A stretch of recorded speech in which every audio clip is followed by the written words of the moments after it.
Hey, hey. Well, we're back and we're just going to watch the fan until they come back. So, there we go.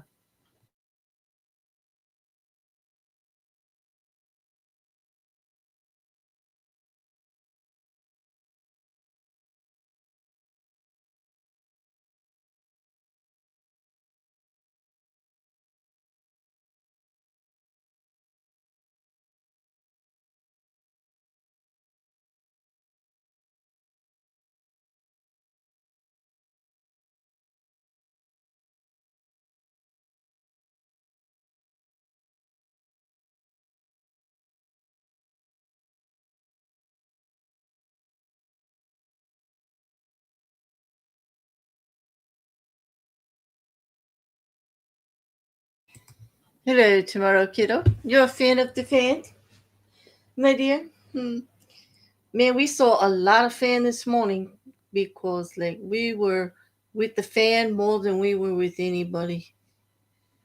Like, there was a lot of fan and not a lot of testimony. It got such a delay. We didn't even start with testimony until 1 hour and 42 minutes into trial. Can you believe that? Mm.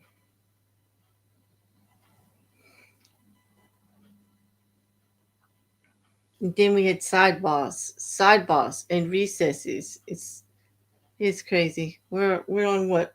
We're on sidebar. We had not five sidebars this morning.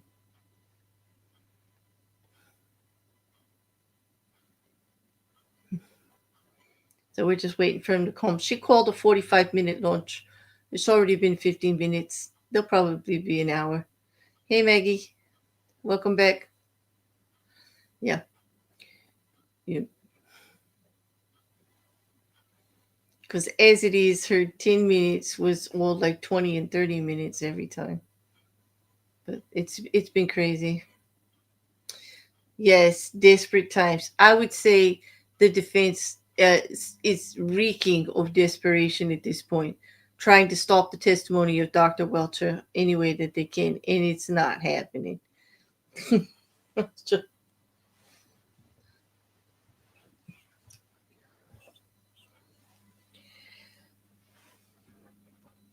So we just wait.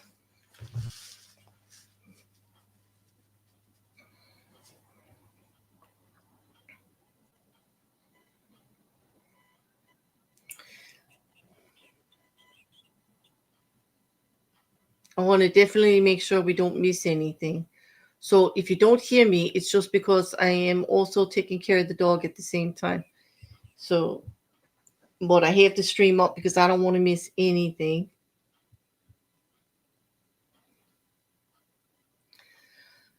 You watched The King of Canada for a Thursday this AM instead of fan time, did you? Yeah, because like it was so dull, right, Meg? I mean, it was just nothing but the fan, and there wasn't much to talk about because we don't know what's going on. You know, we do know that Robert Alessi was really pushing hard. He did get a voir dire of the witness, but he couldn't stop the testimony. He's trying to insinuate that everything got changed, and that it's all new and this and that. And nope, it's the same argument he lost last week in regards to the change of testimony with new information that was provided from the Lexus info uh, information anyway, and that has all been pre-approved back in November when Hank Brennan asked, for permission to get that thing retested and enter all that in. All that discovery was given. Now Shannon Burgess didn't finish his report until May 8th, May 7th, and it was distributed to everybody. And then, of course, all of the experts get it. The defense gets it. The Commonwealth gets it. All the experts on both sides have privy to it.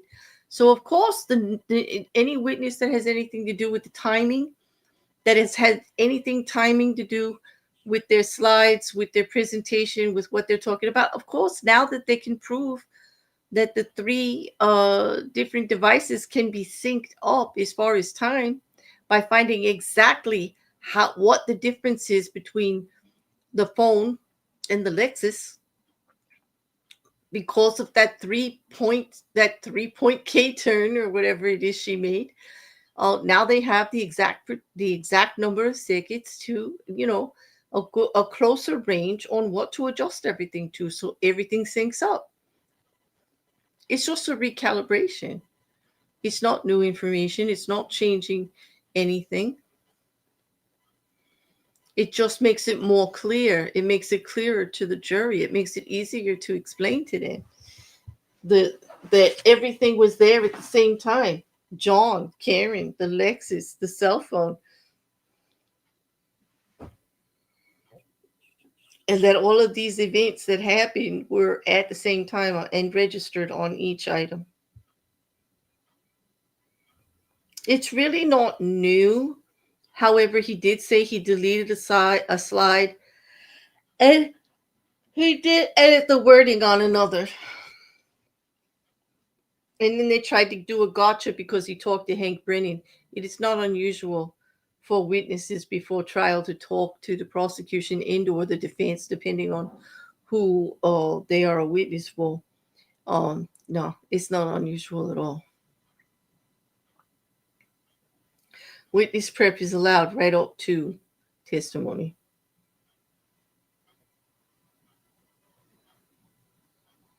I don't know. I'm sure they're annoyed.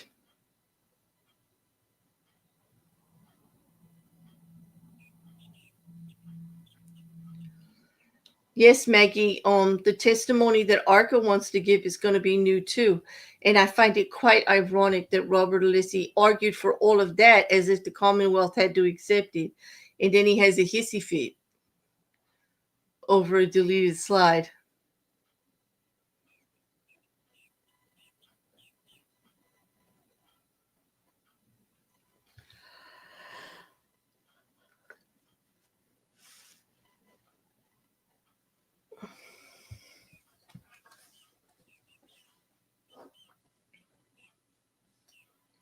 I will say there seems to be quite a difference between the prosecution's expert witness for accident reconstruction and the defenses.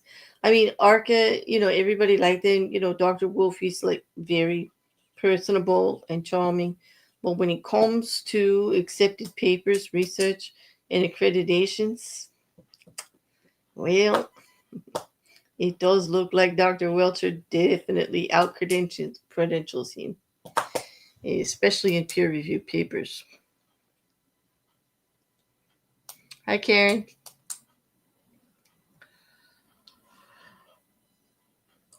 And like Mandy said, Dr. Welcher got every bit of scrap of information he could, hands on, went there himself, tried to do everything to get all of the information together he can. While the ARCA witnesses, the ARCA expert, made a spud cannon. Yep. Shot a potato out of a cannon. Mm-hmm. These things are just not the same. They are just not the same.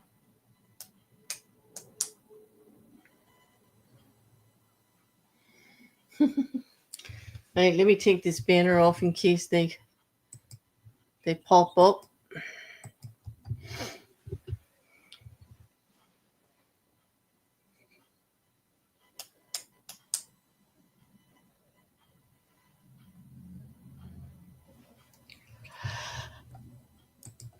Okay, she is already past that 45 minutes. I don't know why they say we're only going to take a 45-minute break. Like every time she says they don't. It's always an hour. It's almost as if everybody goes, yeah, yeah, yeah, when she says it, because, like they're not going to come back.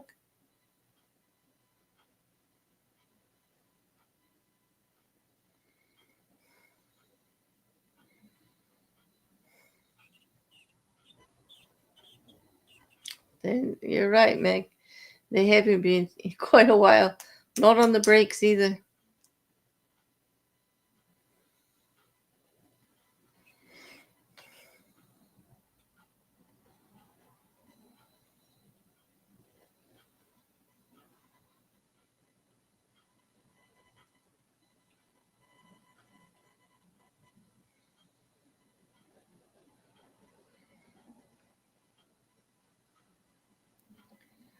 But the fan just keeps going. You know, during the lunch, they turned the fan off. It was just sitting there, not moving at all.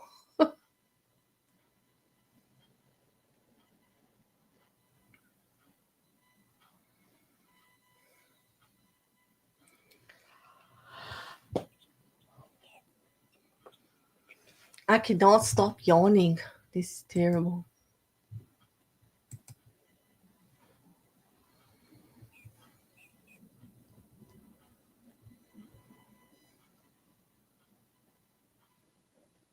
Hmm.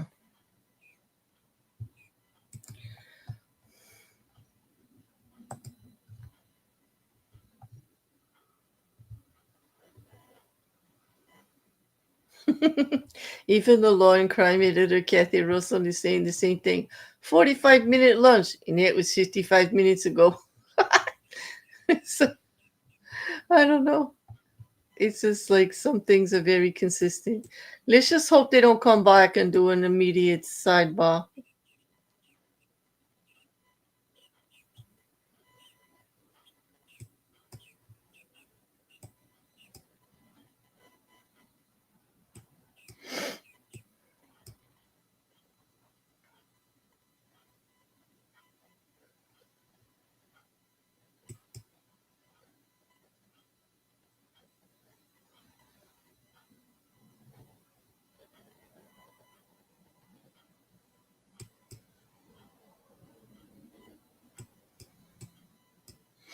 Hmm.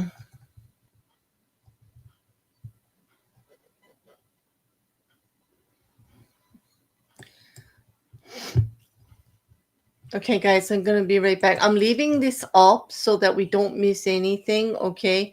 But I have to mute for a minute. I have to do something with Toro, the dog. I'll be right back. I'll be muted, but the stream is not. It's on full volume. And so as soon as they come back up, you'll hear it. I'll be right back. Do me a favor. If anybody comes in the chat and questions, just let them know. I'll be right back, okay?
This court is in session. Please be seated.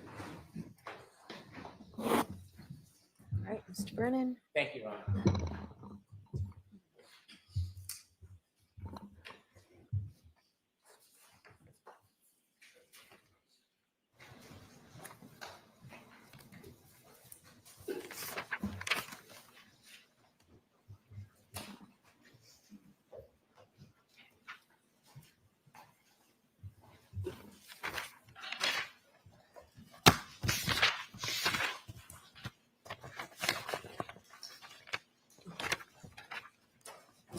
Dr. Welcher, when we left off, you had given us your opinion on this slide. Could we proceed to slide 35, please? Slide 35. I believe the next slide is 35. Correct. Okay. Now, when we look at this slide, I'm going to ask you to zoom in, and if we can start from left to right, and we can identify each category as you discuss it and explain to us the importance of the columns. So we already touched on this from left to right. The first column is the continuous running clock. Second column is where I converted it to minute and seconds. You can see we're on trigger 1162.2. This is the second trigger. The particular boxes that are highlighted are where there's change. For example, in the upper right, when you're transitioning from drive to neutral to reverse. And then I already discussed this a little bit, but where the wheel's slipping, you can see you have high acceleration pedal application, increase in the RPMs. But when you look at the effects on the vehicle, you can see that it's accelerating less. So that's indicative of slippage of the wheels. And then I simply show at the bottom the math I use to derive all that. So again, we touched on most of this. It's the same slide you saw before, just to show how corrected for the speed. If you could zoom in for a second, I want to ask you a question about the RPM column. RPM column, go ahead. If you could zoom in. Oops. You see in the last line, the last piece of data captured, the RPMs changed from 3,200 to 3,300. Correct. And the accelerators is, if fair to say, is that depressed? What's the way you characterize that? Sustained. How would you characterize 74? What does that mean? I mean, it's 3/4 of full throttle. It's 74% of full throttle. If above it's 74.5, it drops to 73.5 and then back to 74. Why is the RPM higher than above? So there's, again, this data is referred to as being asynchronous. You're reporting it at particular times, but the computer's scanning the network for the data. So it's not all on exactly the same time step. Not only that, but there's frequently, I'm sorry. Sorry. There frequently is a delay from when you step on the accelerator pedal to when that translates to increased RPM at the engine. It takes a little time to build it up or take it down. Okay, thank you. You're welcome. So similar to what we did on the first one, basically what we did is we took all the text stream data that we had, which includes the shifting, the forward, the reverse, and the steering. Again, there was a tiny bit of leftward steer, and put that into a simulation program where we're simulating what the Lexus will do. So we've taken into account the mechanical characteristics, the steering response of the Lexus. So this is to show what it represents on the left-hand side. So each one of these little hash marks, different color, represents 10 feet. The red lines show the extent of motion.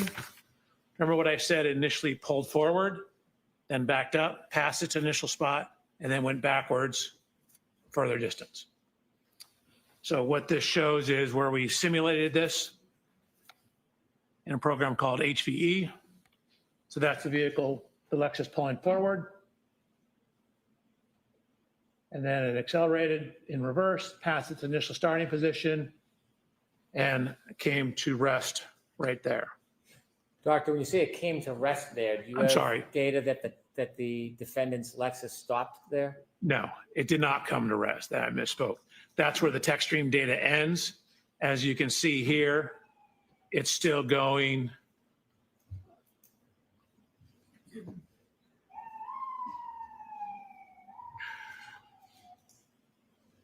It's still going approximately 23 miles an hour when that ends.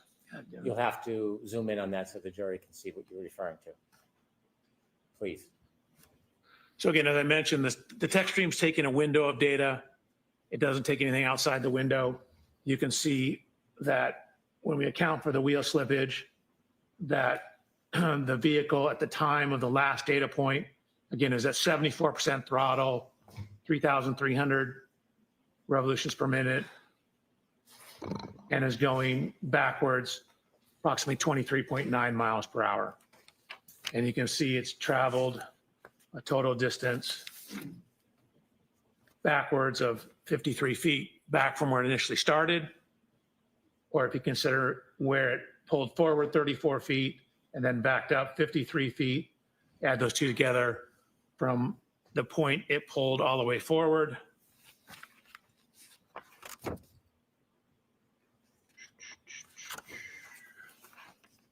So this is 10, 20, 35 forward.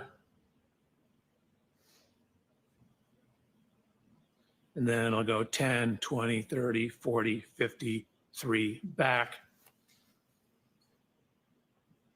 for a total of 87 feet. So from the maximum point it pulled forward to where it backed up, again, that was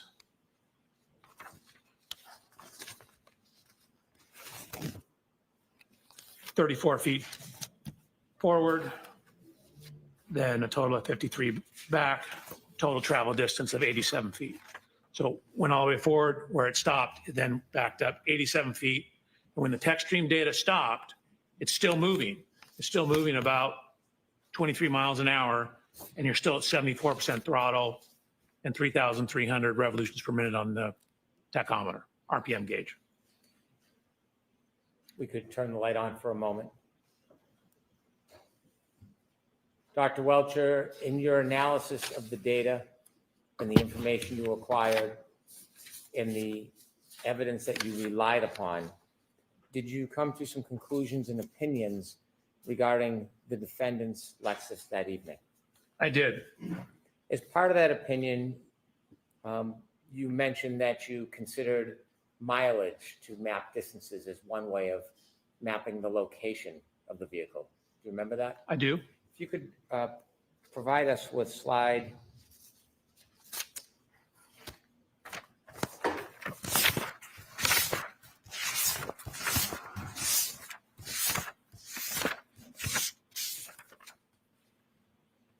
I believe it's slide 25.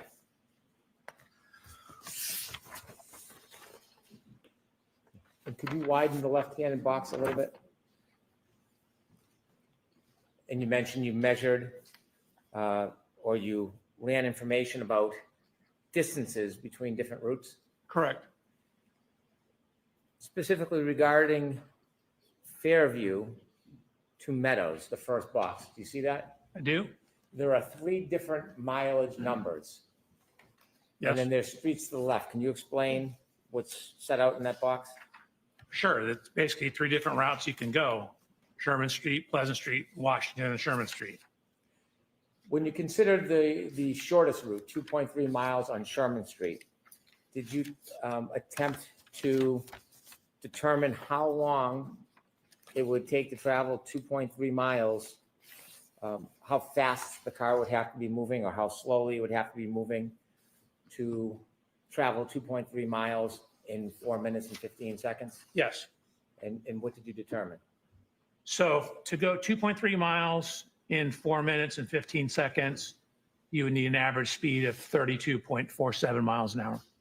What if you took the longest route, 2.8 miles, and you considered 2.8 miles in 4 minutes and 15 seconds? Did you make a determination?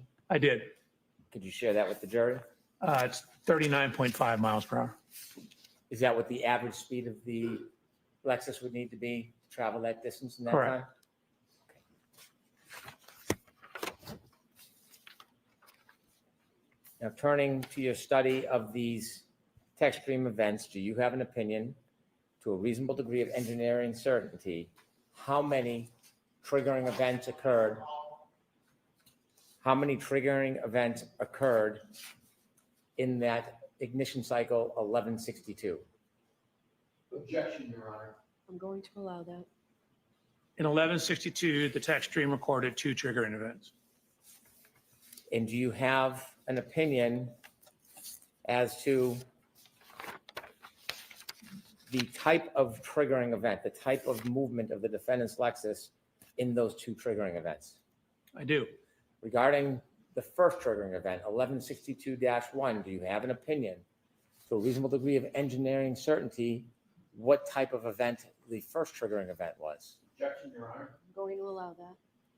The actual trigger was excessive rearward acceleration. The event was during the course of a 3-point turn. And do you have an opinion to a reasonable degree of engineering certainty the time between triggering event 1 and triggering event 2 in that cycle 1162? Yes, And could you share with the jury your opinion to a reasonable degree of engineering certainty the time between those two triggering events? approximately 8 minutes and 5 seconds. And do you have an opinion to a reasonable degree of engineering certainty as to the type and triggering event of the second event, 1162-2? I do. And could you share with the jury your opinion to a reasonable degree of engineering certainty the type of event to that second triggering event? Objection, Your Honor. I'm going to allow it. It's, again, the trigger event itself was a transition into reverse and then high throttle application. It's a forward motion followed by a lengthy high-speed rear impact or rear motion. Your Honor, I'm going to move to strike that portion of the answer. Yes, I'm not going to highlight it. I So appreciate that. get the answer again. Do you like me to ask the question again, Your Honor? Yes, Mr. Alessi, yes, right? I'll strike the previous answer. Go ahead and ask the question again. Okay. Do you have an opinion to a reasonable degree of engineering certainty as to the nature of the second triggering event, 1162-2? Just for the record, Your Honor. Yes.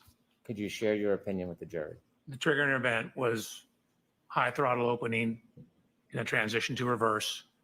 It's a forward motion followed by a higher speed rear motion. And at the end of the trigger event, you're still at 74% throttle. Do you have an opinion to a reasonable degree of engineering certainty the entire distance captured in that 10-second window during the back maneuver or 1162-2? Do I have an opinion about it? Do you have an opinion to a reasonable degree of engineering certainty about Yes. the entire distance that is captured in that 10-second window of the second triggering event, 1162-2? So it obviously only captures what's going on during the trigger. It doesn't capture before or after the trigger. Understood. Do you have an opinion as to just what is captured as far as the distance? Yes, And what is your opinion? that it's 87 feet. So again, the initial forward motion is 34 feet, followed by it backing, crossing the initial point, and then backing up an additional 53 feet.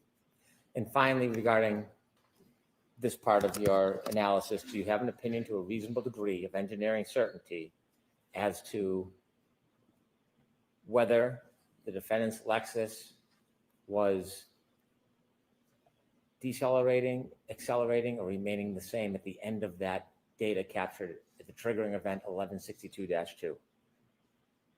It was accelerating at 74% throttle.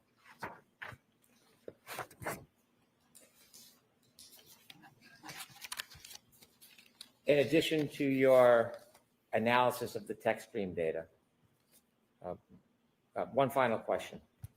Do you have an opinion to a reasonable degree of engineering certainty the relative time this backing maneuver occurred with the defendant's Lexus that you just spoke about? Yes, And could you share with the jury your opinion to a reasonable degree of engineering certainty? sure. It matches the window of the cell phone data for Mr. O'Keefe that puts it in front of 34 Fairview. So the backing event occurred somewhere between 12:32:04 and 12:32:12. The Sir, I end now of the want to event. turn to a different part of your study of this case. Okay.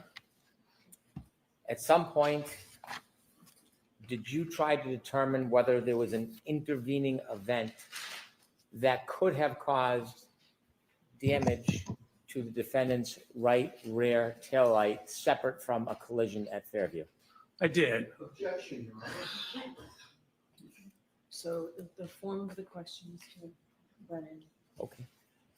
At some point, when you looked at the data and analyzed this case, did you consider including or excluding evidence, or did you analyze evidence to reach a conclusion, including or excluding whether there was an intervening event that caused damage to the defendant's Lexus right rear taillight? Yes, I did. When you started your analysis, what information or claim or evidence did you become aware of that you want to analyze to include or exclude as the cause of that damage? Sure. So my approach to this case is three prongs. I'm looking at the downloads, the technical information. I'm looking at this backing incident, and then I'm looking at Mr. O'Keefe's injuries and how they relate to the events, potentially. So the second prong, which is looking at this data. So I had a Ring doorbell video showing Miss Reed backing the Lexus out of Mr. O'Keefe's residence at approximately 5 o'clock in the morning. And so we wanted to look at the backing activity and whether that contacting Mr. O'Keefe's vehicle, whether that was sufficient to cause, or what damage it could cause, and particularly was it sufficient to cause damage to the right rear tail light of the Lexus. When you were asked to engage in the study, were you ever asked to reach a certain conclusion? Never. Was there ever any influence other than the data and facts on your analysis? There's never been any influence. The influence, again, it's whatever the data shows. When you engaged in whatever studies you undertook that you'll explain to the jury, were you given any direction or limitations on what you could or should do? No. When you received the information, did you understand, regardless of the result, it would be provided to everybody? I guess generally, yes. I mean, I go through the data, I give you the results, you do with them whatever you see fit. Okay. And in this case, when you decided to engage in that study, had you had an opportunity to review the Ring video footage from Mr. O'Keefe's home on the morning of January 29th, 2022? Yes. Tell us how you went through your study, how you began, and the steps you took, please. Sure. Probably best on the slides. So one of the things we first did was to get an exemplar Lexus. What does exemplar mean? It just means I got the same exact year, make, and model vehicle as Miss Reed. So Miss Reed's vehicle is on the left-hand side, taken during my inspection. And then I found this exact same year, make, model, manufactured at the same plant, everything Lexus in Texas. So even though it looks like a European plate, it's a Texas plate. Purchased the vehicle, had it shipped out to California. So I verified that the Lexus is in fact the one I got, the same exact one as Miss Reed's. These are all the standard equipment. Miss Reed's is on the left. My exemplar is on the right. It says Reed Lexus TIS, that's Toyota Information Services, or Toyota Information System. So I ran it through TIS, which is the umbrella program under which TechStream runs. I also ran it through My Lexus, which is the Lexus website. And then started about doing what's referred to as a photogrammetric analysis of the video. Can you explain to us what a photogrammetric, help me with the word, photogrammetry? Photogrammetric. We're doing photogrammetry is a photogrammetric analysis. What does that mean? It's just a big fancy word to saying you're looking at data and photographs. And what we're trying to do is take two-dimensional images, say you get from video or photographs, and knowing some information about the photographs and some of the dimensions of things in the image, get or convert it to a three-dimensional space. In other words, be able to get exact three-dimensional measurements out of that two-dimensional image. So I had the video just to show the provided video that I was given.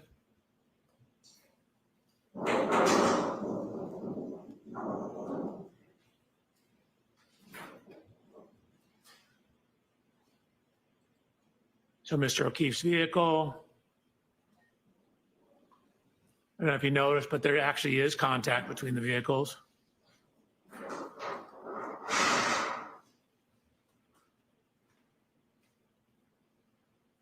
So one of the first things we wanted to do is determine the frame rate, which is how many video frames are played per second. Your normal kind of video camera has about 30 frames per second. Your standard movie is 25 frames a second. You know, a modern IMAX is like 60 frames a second. The frame rate of the camera, how many images it shows per second, because video and films are just single images played really fast. So it looks like motion. And so determining the time between each frame tells you how much time occurred. So if we know the time between each frame, and then we can figure out how far the vehicle moved, distance divided by time is speed. So we put it through a couple different programs. This is called AMP5. We got 19 frames a second. This is a specific forensic program called Axon Investigate, 19.8 frames a second. This is a publicly available program called FFMS. Same thing, 19.8 frames a second. Another program, Media Info, 19.8 frames a second. Anyways, 5 different sources, we're getting 19.8 frames a second. So then what we've done is add information now. So now that we know how many seconds each frame represents, we now put a clock back in to tie that into time. So it's the same exact video, except we have a frame counter now, and we have a time.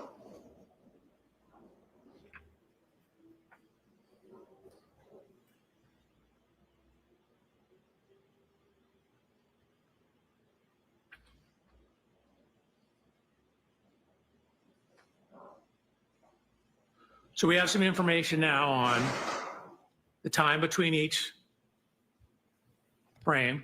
So here's frame 0. This is frame 265. We're 13 seconds into it. Here's frame 305. Notice you see brake lights on the back wall here.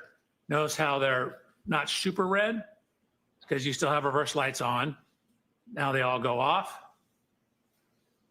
So the Lexus brake lights have been turned off at frame 353. 356. Lexus brake lights begin to come on. 357, they're back on.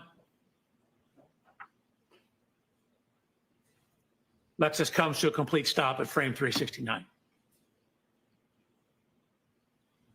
384, the reverse lights turn off.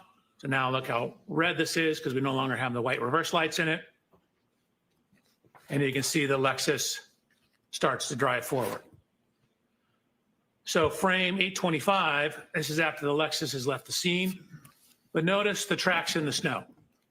So we have very definitive locations for the wheels of the Lexus. We lay over a grid on the various frames.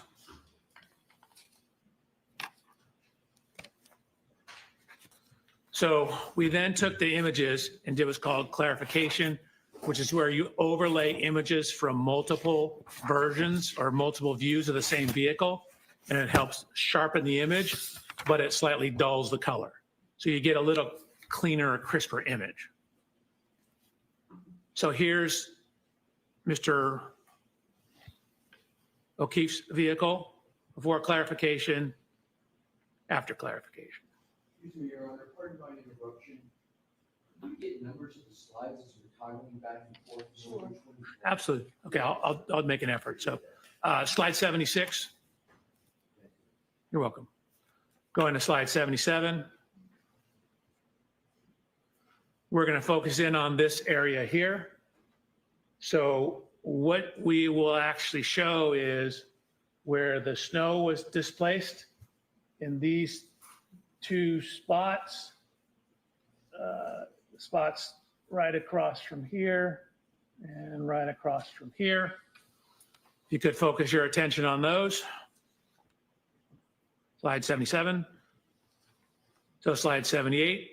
To bring this all together, we went out to Mr. O'Keefe's residence and took a scan, a laser scan. So you see the laser scanner over here. Laser scanner is right here. Fence hasn't changed position. The camera's changed a slight position. We can account for that. So here's the subject video. We have the correct resolution. There's a new camera. It's going slightly faster frame rate. That just means we have different times between frames on the new camera, but we're simply using it for calibration to the old camera.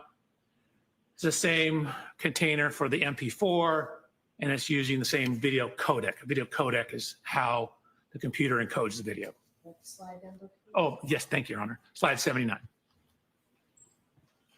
Slide 79, part 2. So really, we care most about is the resolution. So slide 80, you can see these are what are called control points. So from the laser scan, we locate these various points. So the 3D scanner knows the exact position of all these points on slide 80 in the image. And so what we can do is use this information in conjunction with the video to create a scaled version of the video. So when we have three-dimensional images or three-dimensional measurements, we can then use that to give us some three-dimensional information from our 2D video. So there's the points on slide 81. Slide 82, excuse me, slide 81, second part, we're basically just fading in. So what you see now, if I go back to the beginning of slide 81, this is the picture from the video camera. And then what you see here is, which is barely any difference, and that's because what we've done is we've now overlaid the points from the laser scan. So now each one of these little speckly points, we know the exact 3D coordinates of those. So we can now know the exact position of all these fence posts, all the positions on the driveway, and we can use that to calibrate. Going to slide 82. So using that information, it's called solving for the camera. We verify that we have appropriate residuals, meaning we don't have too much error. Slide 83. Okay, subject video.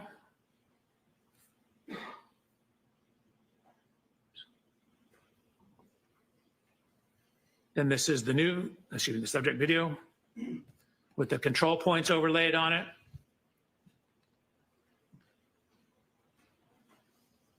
That's the subject video where we're phasing in the laser scans of the scene, 84.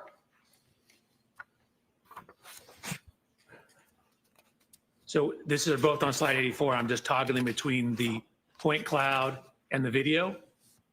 And what I'm trying to illustrate is how well we were able to overlay the point cloud onto the video data.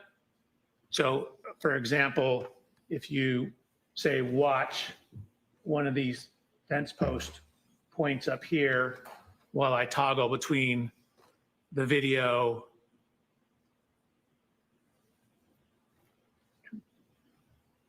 there's a laser scan, there's the video. So we've done a good job. Again, the residuals show that we've done an adequate job of matching the data.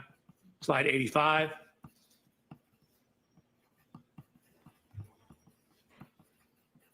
So what I'm doing here is toggling between, this is the video of the car. And remember I told you I went out and I inspected Mr. O'Keefe's vehicle and did a laser scan of it. So we're now taking that laser scan of the video, or excuse me, of the vehicle, and overlaying it onto the car in the video. So this is the video image. That's the laser scan laid on top of it. So we know all the dimensions in the laser scan. We know all the dimensions in the scene of this.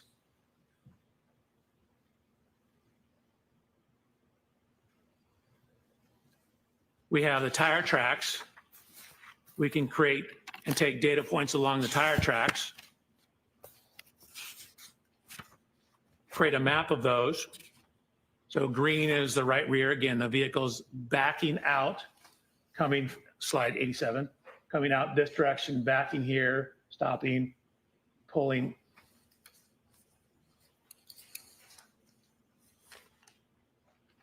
Pulling forward towards the bottom of the screen. Backing out here, pulling forward like here. Slide 88. So this is the Lexus lined up. This is when the Lexus has come to a complete stop. So this would be maximum engagement. Again, this is just toggling frame 88, showing that we have the time and the frame number. 369 on the same slide. We've now overlaid the Lexus laser scans on top of the image of the Lexus. So there's the video image, a still image that we took from the video. And here's where we overlay the laser scan of the Lexus. So we've overlaid the laser scan of the Lexus onto the Lexus. We've overlaid the laser scan of the Chevrolet onto the Chevrolet. And we've overlaid the laser scan of the scene onto the scene. So now what that allows us to do, we now know the position of everything in there. And we've also tracked the position of the tire tracks. So that's what it looks like if you overlay the computer model of Miss Reed's vehicle onto the tire tracks. Slide over, please. Oh, my apologies, Your Honor. Slide 89, and then I'm just toggling slide 89 where I turn the vehicle off so you can see how the tire positions match up. Another toggle of slide 89, how the tire positions line up with where the end of the snow was. From all that information, again, we lined it up in the video, we lined it up in the scene, we have the two vehicles. We can get the exact position of the vehicles when that Lexus stopped. So when that Lexus stopped, that's going to be the maximum engagement. So from that information, we can get the angle of the vehicle. We can get the degree of overlap, the impact configuration. And it's hard to see because of the angles and because these vehicles are not at right angles to each other, the exact contact. Now I mentioned, and we're on slide 94 now, that contact on the rear of the Chevy Traverse. So you can see we actually, and you can't see.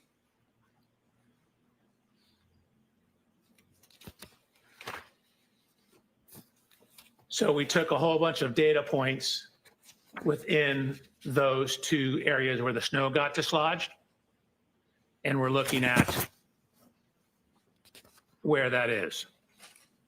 So if you look at that on the vehicle, so this is where it is on the rear of Mr. O'Keefe's Chevrolet. You see it's about 25 and a half inches above ground, 32 and a half inches above ground. Here's Mr. O'Keefe's vehicle. So these marks are kind of, this is the Chevy Traverse words, are approximately right here. Again, I had the opportunity to inspect Mr. O'Keefe's vehicle. There's no damage where these marks are. So sure, it knocked the snow off, but it wasn't sufficient to cause damage to his vehicle. We then mapped that data onto Miss Reed's vehicle to look at where that height is. So you can see the only contact marks are down at the bumper level. I mentioned how that bumper sticks out. This is exactly where you'd expect it. So the only evidence of contact is nowhere near the upper taillight. I emphasize the word upper taillight because it is right in line with the lower taillight, but yet the lower taillight also was not broken. So again, 25 and a half, that's 24 right here, 25 and a half. That's 24 right here, 25, 25 and a half. That's right where that scuff mark was. It's also right at, again, the level at the top of that light. This light is not broken. I've looked at the front of it. I've looked at the back of it. I've looked all around it. It's not broken, and it sticks out further than the light above it. So using those positions, matching the overlay of the vehicles, we can get the speeds from that. We know where the Lexus is. We know how much time it is between each frame. So we know how far it moved. And so what we know is that when it first came to a stop, right before that, it was going about 0.7 miles per hour. So realistically, somewhere between a half to 1 mile an hour, just to account for some variations, but definitely going 1 mile an hour or less at impact. Slide over, please. Oh, thank you, Your Honor. Slide 99. That's the dimensions. Slide 102. Similar to what I said, no damage to that light, no damage to Mr. O'Keefe's traverse in that area. And then if I could, I would like to go back because I realized I skipped over something.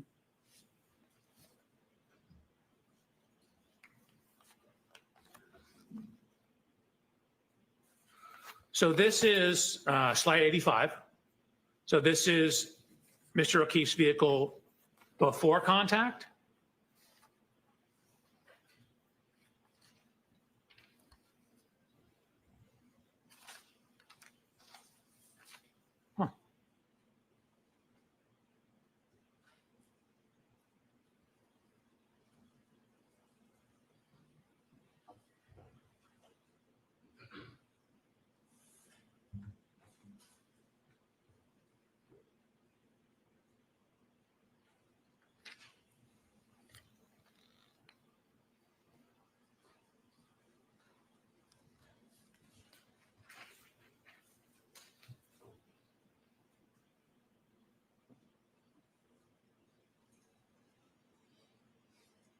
I don't know what happened this time.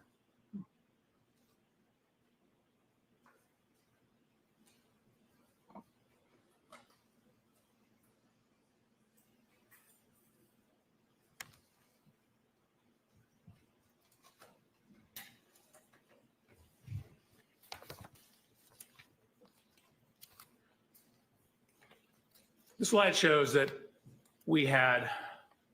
there was snow here, now there's no snow there.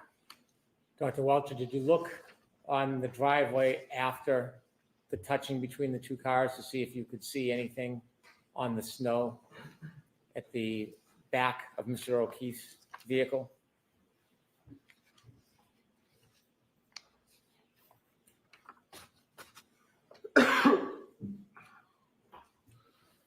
So referring to this slide, this is after the Lexus has pulled away. Looking in the snow, I see nothing in the snow. Were you looking for anything in particular? Of course I was. I was looking for taillight fragments.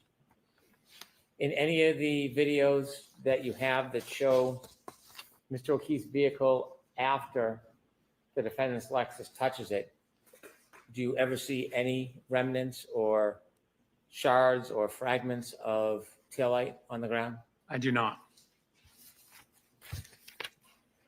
When you did your analysis and study, trying to include or exclude this touching as the source of damage to the defendant's Lexus rear right taillight, did you consider speed as part of that analysis? I did. I considered speed, and then again, knowing we have the positions of the vehicle, we looked at the degree of overlap, and there's only about 2 to 3 millimeters of overlap between the vehicles, which is insufficient to cause the tail light that's recessed in from the edge on the right rear of the Lexus to contact the rear of the Chevrolet. Considering all the data analysis that you did you come to a conclusion to a reasonable degree of engineering certainty whether the right rear taillight of Miss Reed's Lexus was broken or damaged during the contact with Mr. O'Keefe's car at around 5:07 a.m. on January 29, 2022? That impact did not break or crack that taillight. Is that your opinion? That's my opinion. Is that to a reasonable degree of engineering certainty? That's to a high degree of engineering certainty.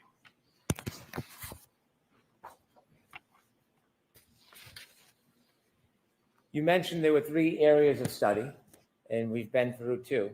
Correct. Could you tell us what you focused on your 3rd area of study regarding this case? So the third area of study, I'm now focusing in on the injuries, the at-scene physical evidence, taillight fragments, broken glass, things of that nature. Okay, and when you conducted your studies and reached conclusions, did you, in your PowerPoint, provide slides to help explain your process and inevitably your conclusions? Yes, sir. If you can take us through the third section of your efforts regarding this case, specifically your efforts to identify the different pieces of evidence and your conclusions about a collision in this case, Absolutely. Slide 104. please. So this is a, Is this 105, Dr. Welcher? I'm sorry, 105. Yes, sorry. Slide 105. This is a picture of Mr. O'Keefe's right arm, forearm, hand, and wrist.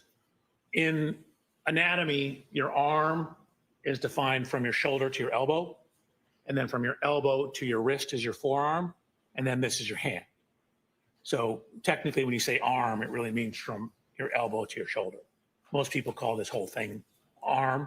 It's actually the upper extremity. Arm is from shoulder to elbow, elbow to wrist is forearm and hand. So you can see I wrote arm and forearm. So arm, elbow to shoulder, elbow to wrist is forearm.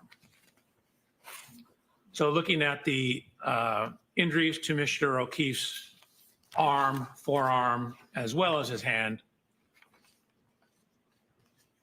So this is me. I'm actually 6 feet, half an inch tall. What you see in the upper right is the coroner's examination report for Mr. O'Keefe. He's 73 inches tall. That's 6 feet, 1 inch tall. At this time, I was 220 pounds. Mr. O'Keefe, at the time of this incident, was 216 pounds. So I took measurements of myself. I'm actually wearing the same make and size shoes as Mr. O'Keefe, the same brand of jeans as Mr. O'Keefe, the same brand and size shirt of Mr. O'Keefe. You see the Lexus in the background. We have matched the height to the Lexus. What I'm showing here is both my height, and then keep in mind where the height of this wing is relative to my right eye. So now I'm wearing, in addition to the same shirt and shoes, same type of sweatshirt, and actually the same kind of baseball hat. We tried to determine the exact glass from the waterfall grill. Found out they were getting different ones at different times, but I ordered my glass from the same distributor that Waterfall Grill ordered their glasses from. So you can see in my right hand here, I have a glass. Here's a glass. It looks similar. It's from the same location. And then in the lower right photograph, what I've done is I've rolled up my sleeve, taken the sweatshirt off, and I'm going to look at how this contact pattern lines up. So the first set of slides, I'm simply standing next to the Lexus. We know we have a broken taillight. We know how scratches on Mr. O'Keefe's arm. I'm seeing how those may or may not relate to the height and position of the taillight. Dr. Welcher, if you could back up one slide, I have a question for you. In the middle photograph, at the top of the Lexus, there's like a rim. What do you call that? I call it a wind wing. I mean, it could be a wing. Okay, thank you.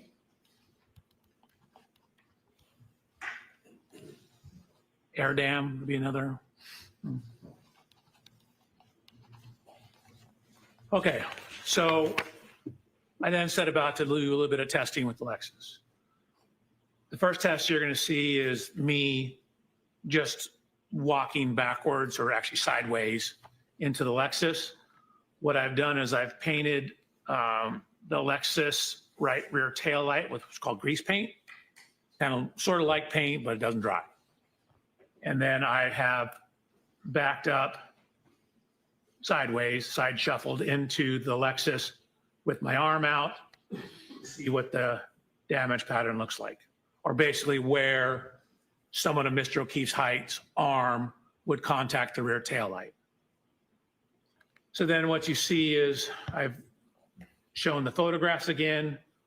I show the paint transfer onto my arm. The yellow grease paint on my hand was to show where my hand would hit the tail light. And so just kind of me walking slowly sideways into it, the approximate location of the tail light, and I'll line it up with the broken tail light in a second, lines up with the approximate location of the lacerations on Mr. O'Keefe's arm. Dr. Welcher, let me ask you a question. When you're engaging these demonstrations, are you attempting to try to show exactly how Mr. O'Keefe was struck? No.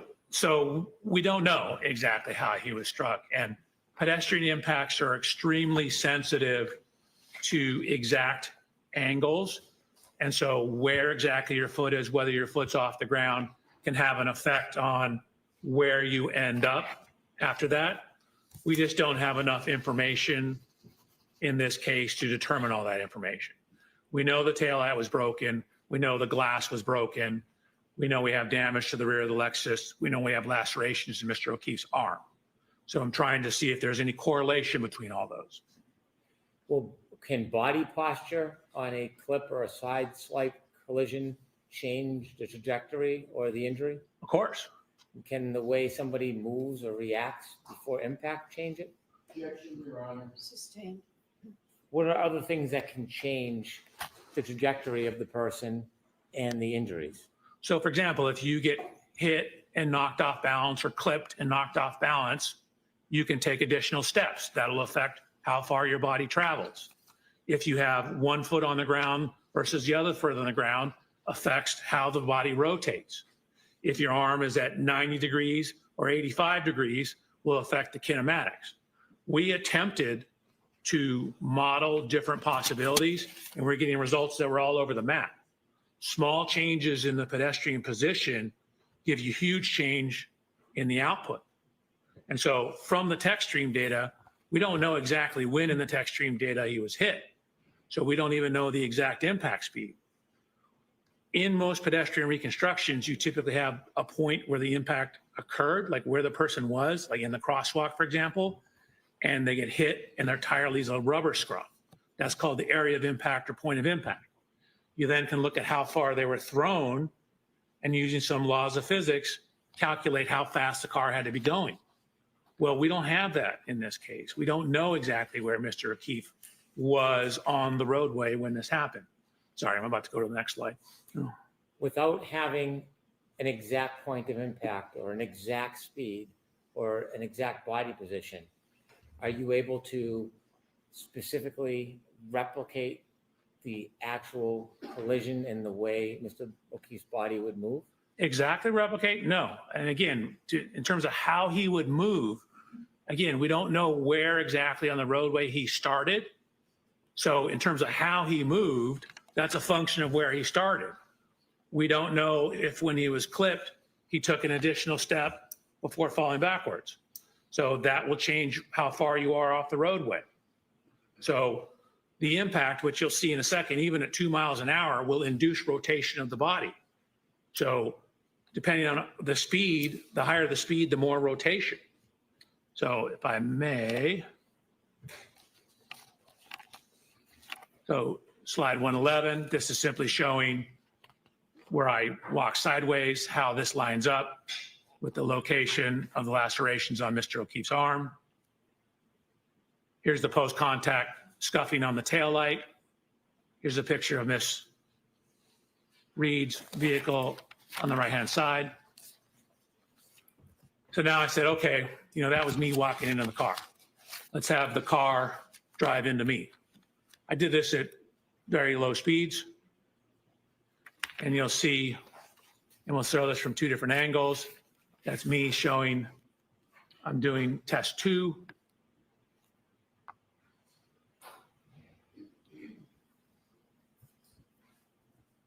This is from a camera that we have pointing down at it. This is the speed. You'll see it's only about a 2 mile an hour impact. But even a 2 mile an hour impact redirects me back and causes me to rotate and take a step.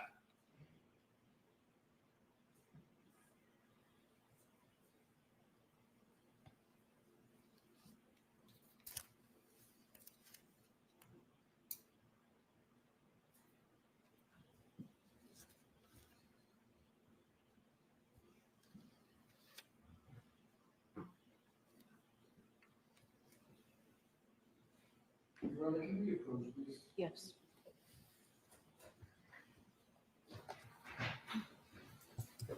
Sidebar. It's 7, I believe. Yeah. Yep. There we go. I hope that the jury is tracking technical information. It's always the hardest to display, to get across to all different levels of people at different rates of understanding and trying to just boil it down to exactly what he's saying. So that the jury hears the testimony that exactly the Commonwealth is trying to put forward. Well, they definitely don't want this timeline matched up to those devices.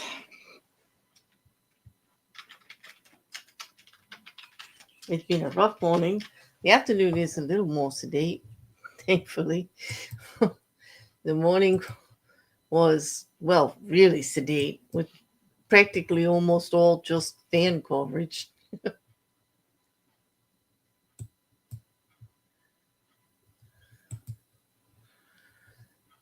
What are you going to do, right? Now we're going to have a cross later if he finishes today. We usually go to 4 o'clock. It is now 5 to 3. It depends on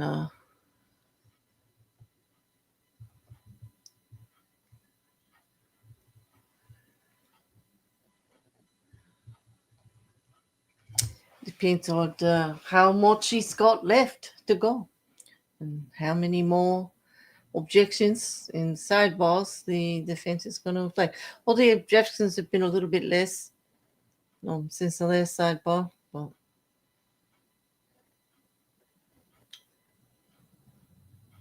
Liam says let me pull this one up. It's actually a good one. He is extremely honest about the extent to which this does and doesn't show the actual event. That is eating into the kind of doubt which the defense would like to present. Exactly. He's being very good. Yeah.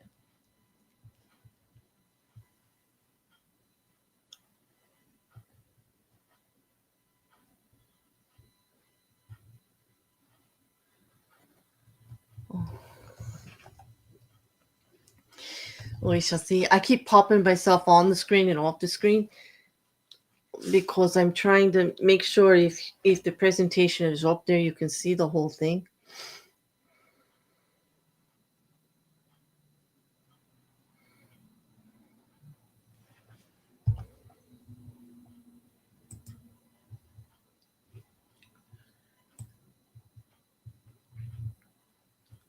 And a couple of times I would get myself back up there and he would just put it back up again. It's hard to gauge. Well,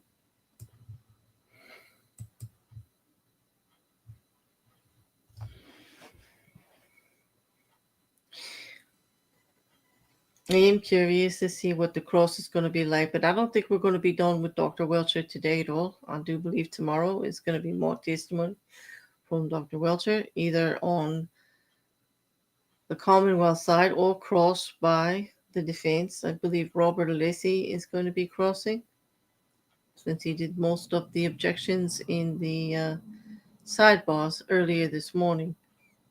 Although David Yannetti has also been doing some of them. I think that was Yannetti's voice. Hard to tell. What do you guys think? You think that was Yannetti? It didn't sound like Alessi to me.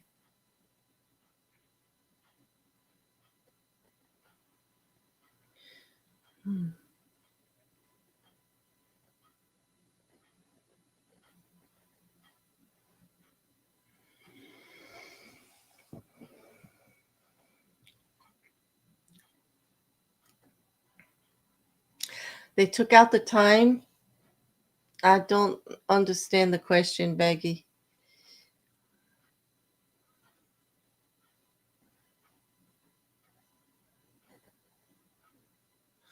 He took out a slide. I know that came out this morning.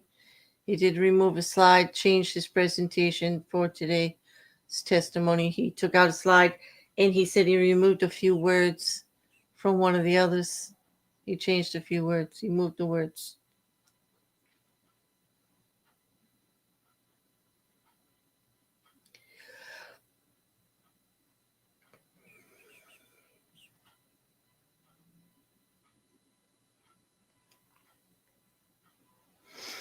Mm.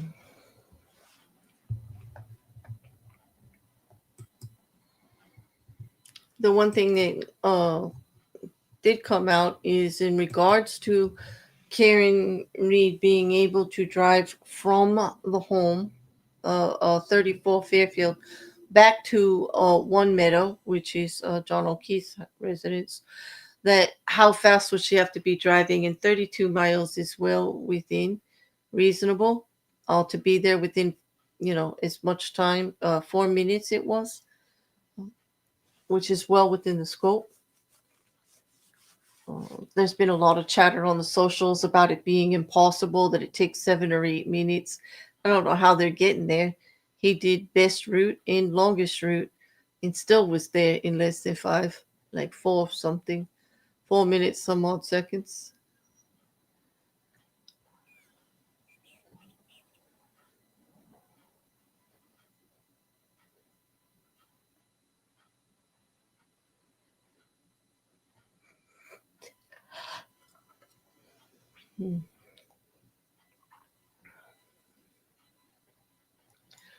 The new updated time to match the guy before exactly, because of because of being able to match up the timing from the Lexus information to John O'Keefe's cell phone to a more precise time based on one of those being John O'Keefe's cell phone being ahead, being faster or out of sync. Knowing from the 3-point turn with all of the 3 devices how much that actually is, they're able then to use that number of seconds that it is ahead and actually recalculate for all of the devices using it, and it actually comes into like pinpoint at the same time what is actually happening closer at the same time altogether using the cell phone, the Lexus information, and the GPS information.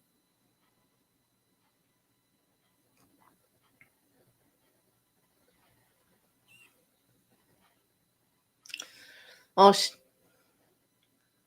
shit, I don't have the air conditioner on here. It's in the 70s though today, but at night it's been really cool. All right, looks like our side bio's over. Everybody coming back?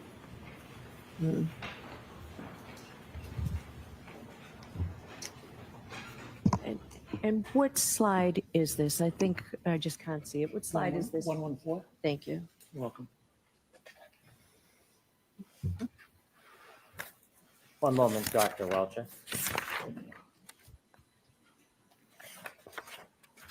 When you were showing us this video, you walked to the side of the passenger side of the car, didn't you?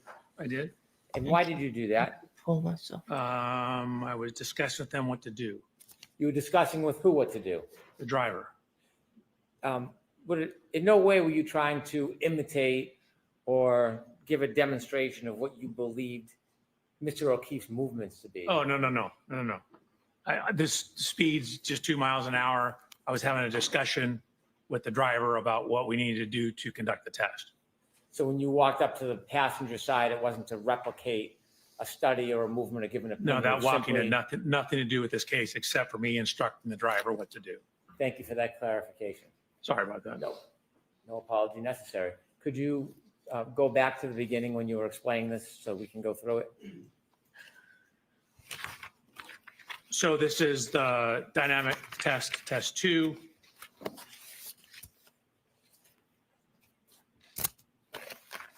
So again, this is the view from behind. Just to avoid the confusion, I will start it here.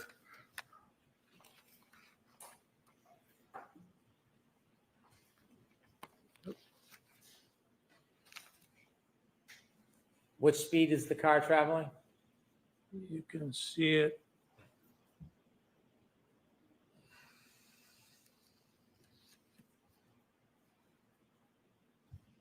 About 2 miles an hour. Excuse me, Your Honor, that is the objection that we spoke about. Oh, and that I okay. would like to look- All right, so that's noted, Mr. Alessi.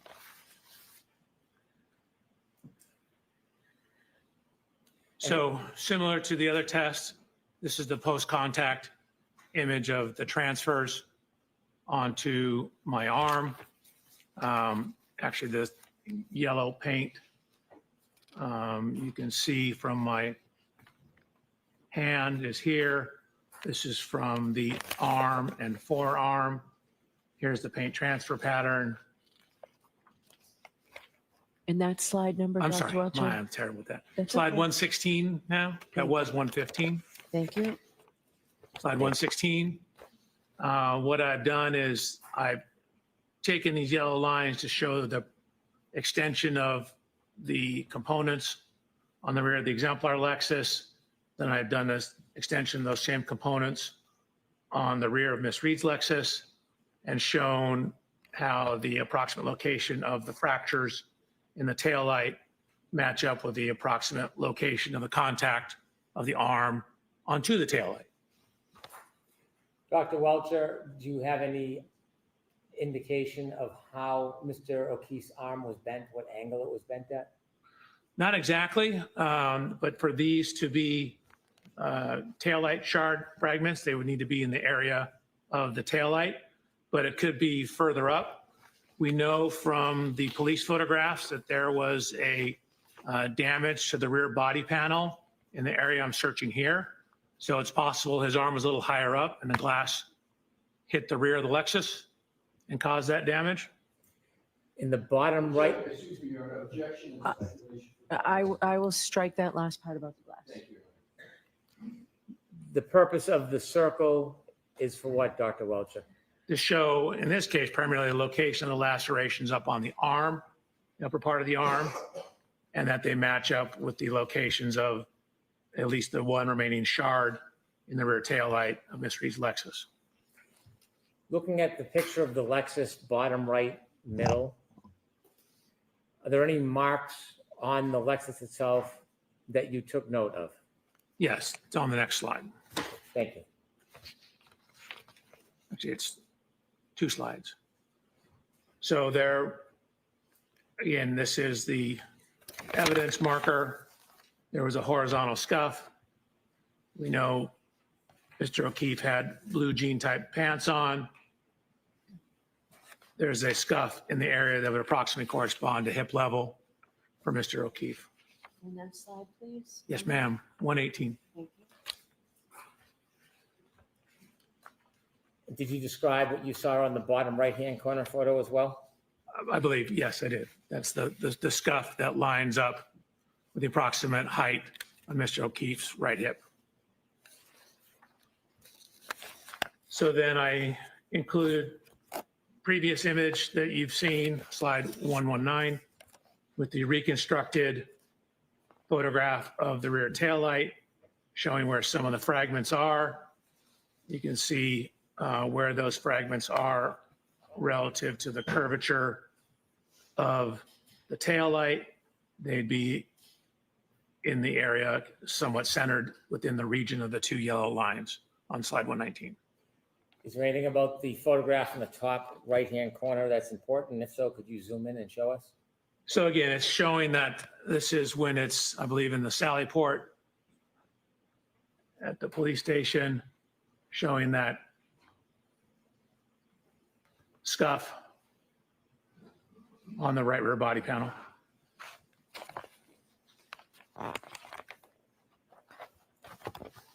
Did you see any similar scuffs in the middle back of the car? Objection, Your Honor.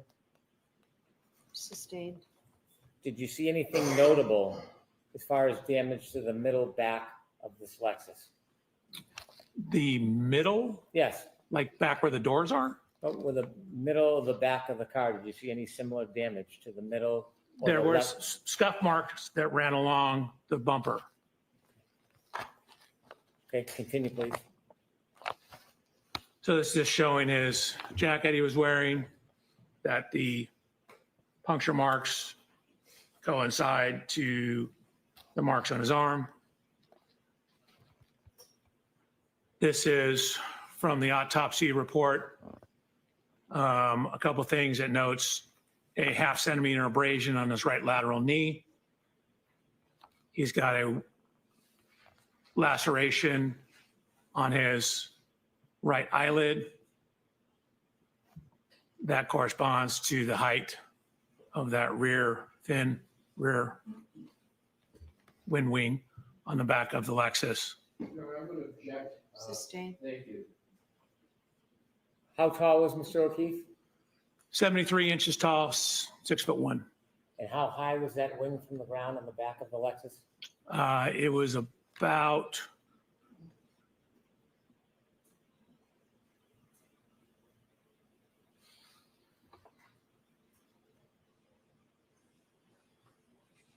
it's about 5 feet 11 inches, maybe 5 feet 10 and a half. Thank you. You're welcome.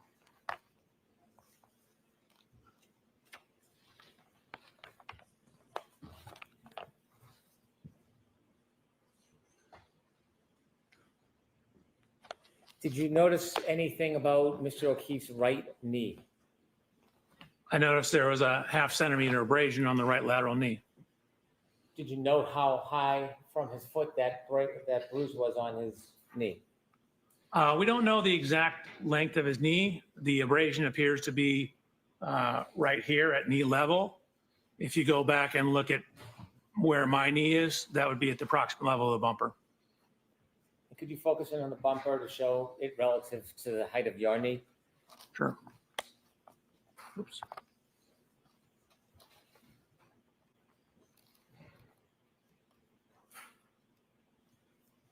So my knee is approximately right here. This is where the bumper is. So the side of Mr. O'Keefe's knee will be in this general area. Okay, thank you. You're welcome.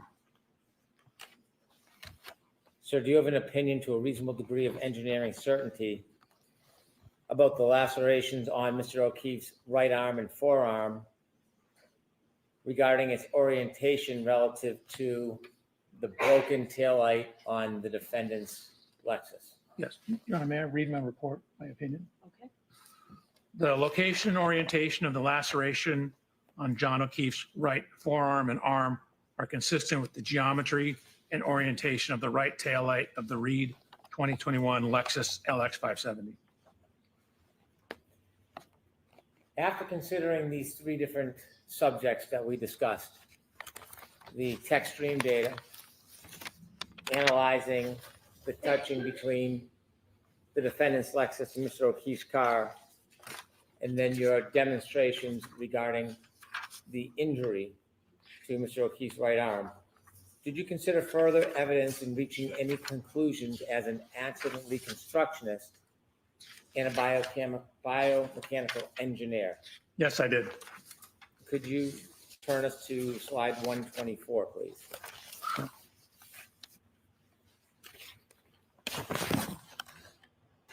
So this is some of the location of the physical evidence.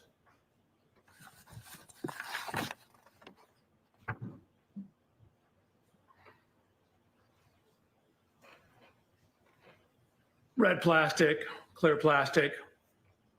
There, his point of rest was indicated to be 7 feet off the roadway. There was a sneaker that was found near the curb.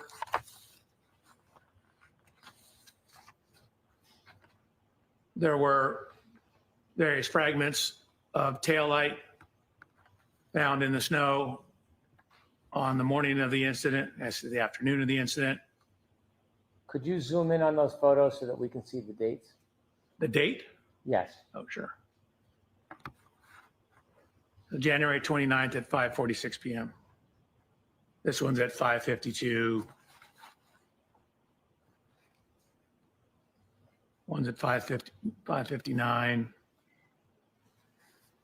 This one down here is at 5:46.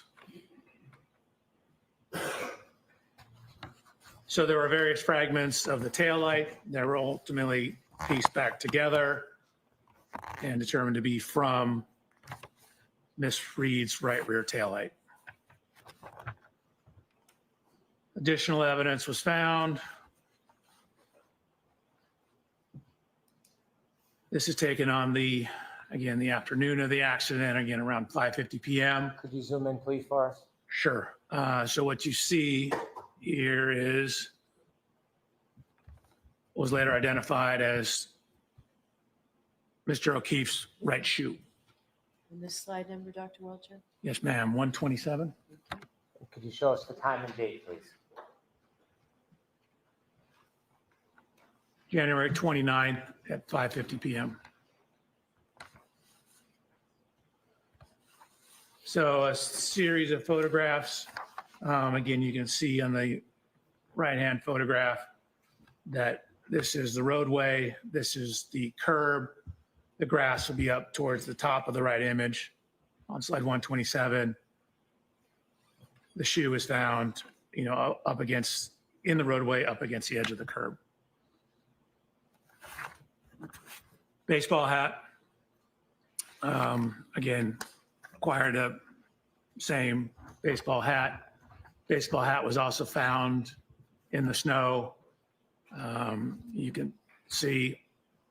I want you, before you move ahead, the baseball hat, could you give us a close-up view and also the date and time? So that's where it's buried in the snow. These were taken on February 3rd. I'm not sure what time it was.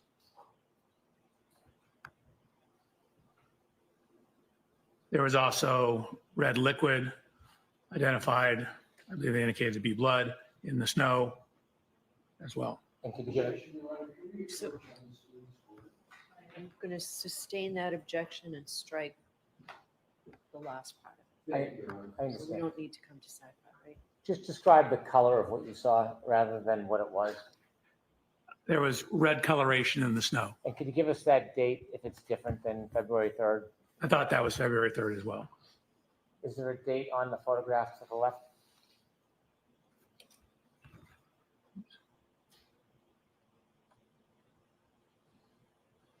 I don't see one. Okay. Do you know if those photos were taken by the Canton Police Department? Sustain. Do you know when exactly those photos were taken? I don't, except I have them dated as February 3rd. But I think that may just be the baseball hat photos. Okay, can you continue? Then we have photos of a broken glass.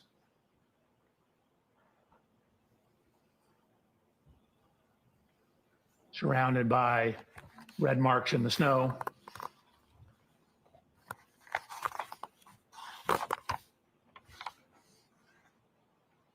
Continue, please. This, by the way, is the flagpole. And that slide number, please, Dr. Yes, ma'am, 129. Thank you. Slide 130. Can you enlarge that and explain to us what that is? Sure. So at the bottom, it indicates where it's from. So this was from a presentation I gave looking at pedestrian injury biomechanics back in 2005. And what it's showing is where what are the most common injuries in pedestrian impacts. So what it shows is head injuries are the most common injury in pedestrian impacts. So on the right-hand side, it's all injuries. You can see of all the individual study, the highest prevalence or highest or most common injury was head injuries. In those that sustained severe life-threatening injuries, again, the highest was also head injuries. So head injuries are very commonly associated with pedestrian impacts. This is anatomical drawings just to help you understand the anatomy. The middle section here is from Mr. O'Keefe's autopsy report. the lower right diagram, the green line represents the fracture lines, predominantly here, at least in the base of the skull. So in the biomechanical and forensics just means the legal related scientific industry, there's something called hat brim line or hat line analysis. And what it is it's looking at where the hat line, you can imagine, is where the brim of a hat would be.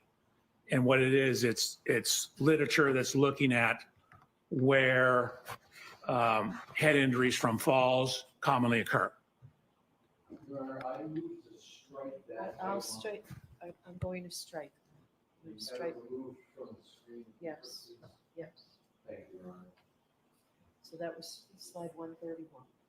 No, that was 132. I Oh, moved it sorry. because you said to take it out of the screen. Your Honor, one more request is to agree to not take that into consideration. So jurors, when I strike something, that means don't pay any attention. Thank you, Your Honor. Continue, Dr. Welcher. So, Your Honor, I need to go past that slide. Okay, go ahead, go ahead. This is the next slide. Okay, if you can continue. Sure. So I provided peer-reviewed scientific literature that looked at a metric where they were publishing research trying to delineate falls versus blows or assaults. And so this metric is in that scientific literature. They looked at a total of 400 different events, 235 falls, 165 assaults.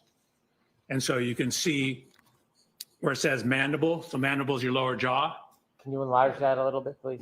Your Honor, pardon the interruption. I'm moving to strike. Yeah, let's take that slide down and I'm going to see you at sidebar. Please.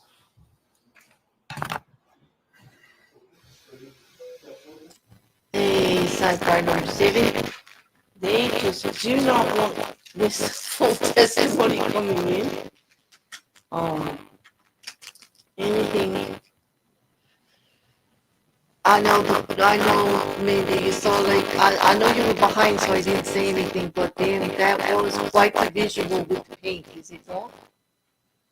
What do you mean, my sound? It's weird? Okay, hold on. Let me try to fix it.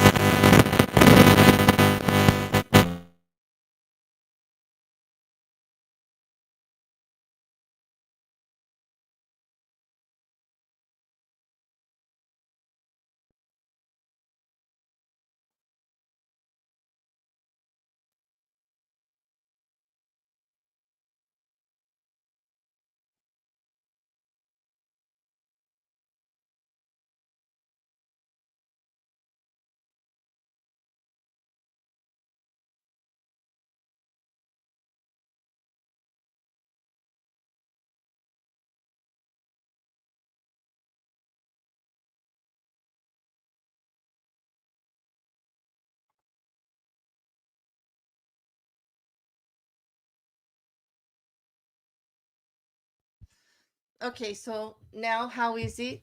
I've done the reset. It should be better.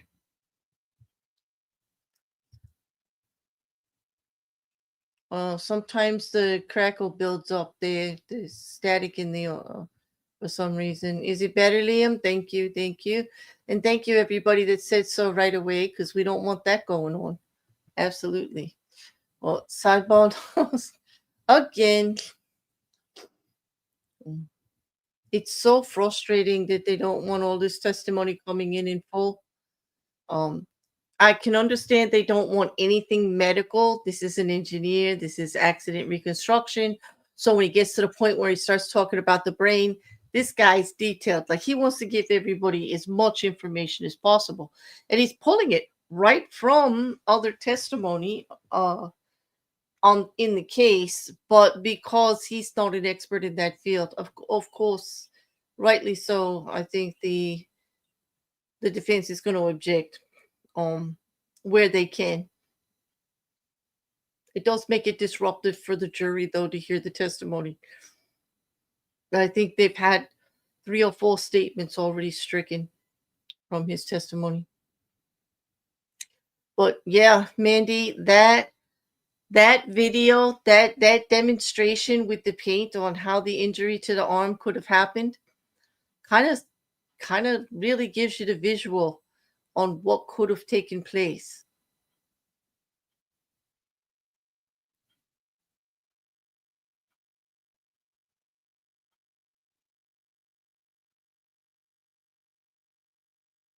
What part are you talking about, Liam?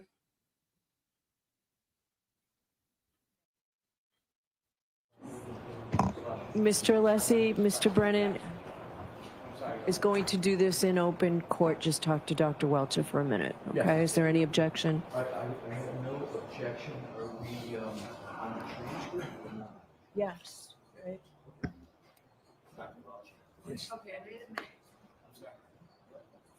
Oh, I'm sorry. Liam, there's nothing I can do if the audio interface does that. Like, there's nothing. I don't Yes. hear it on this end, so there's nothing Absolutely. that would let me know. So talking court still in session. We're gonna remove the heading on each one of the slides. I don't want to repeat what it says, but on each one of them. Thank you. And now, that's all I was gonna do. And I'm gonna now use the 10 minutes to see if there's anything else in the report to be read. So it starts on page 124. Is that right, Mr. Brennan and Mr. Alessi? I don't have the whole one in front of me. Dr. Welcher, is that where it starts? That appears to be, Your Honor, yes. 124.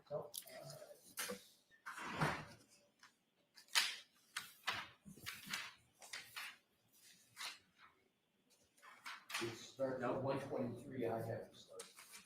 I actually have 122 Hmm. redacted, but I have it at 123 as well. All right, I don't have it on 123.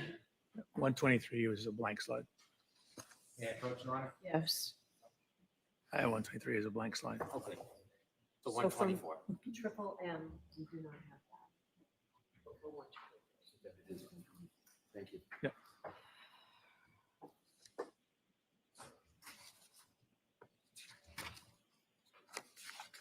What? 124 through 138, is that accurate, counsel? Checking out. I believe it is. I'm just going to- Yeah. Chrissy, do you need a break?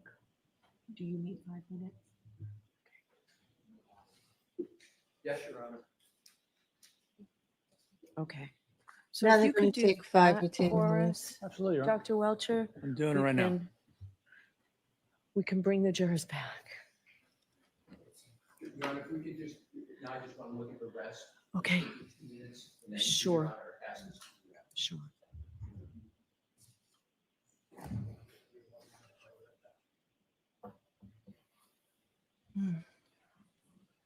I really feel for this jury. They get shuffled around a lot. There are so many sidebars, so many breaks and things to deal with stuff.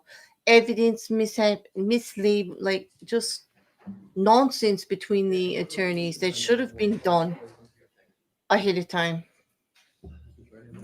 It's got to be frustrating for them. This is one of those Not on the record, trials Chrissy. where this is just so disruptive. How they're supposed to absorb the information when they keep getting interrupted is shuffled back and forth to the waiting room. I don't know. I really feel for them.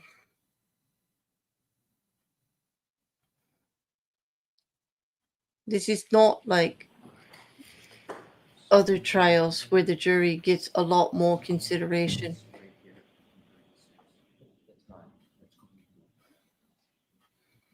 And I don't mean one side over the other. Your Honor, Mr. Brennan- Both sides of the attorneys all not being well prepared. Sure, and it won't be on the record, right? Yes.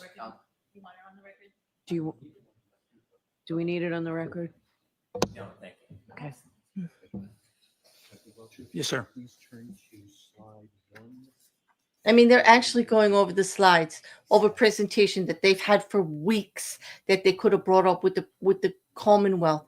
They're allowed to talk to each other out of court. As a matter of fact, they're expected to talk to each other out of court and arrange this stuff. It's ridiculous. I think you might be right, Although the Commonwealth has done it too. You struck one slide. I'm sorry.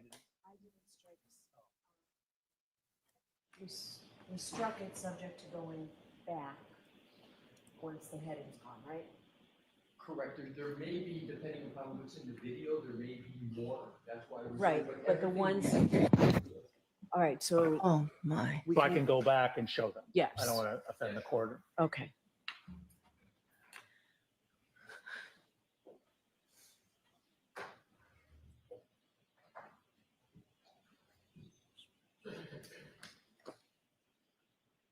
So are we starting on slide 132? 132, Your Honor. Okay, thank you. Oh. This should have all been handled prior.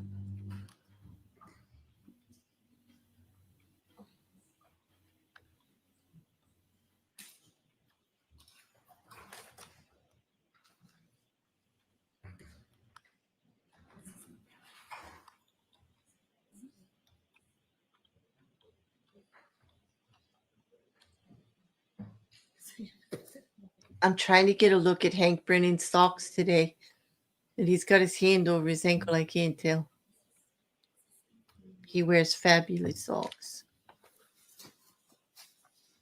Humorous.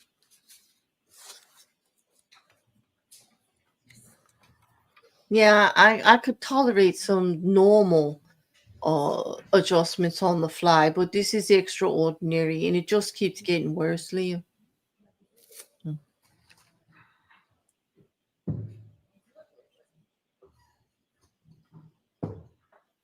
I'm a fan of the socks. Yes, I am. Dr. Welcher's PowerPoint is ready on the screen. It looks like it's up. Is it ready, Dr. Welcher? You got me scared when you asked me that. I need to double check.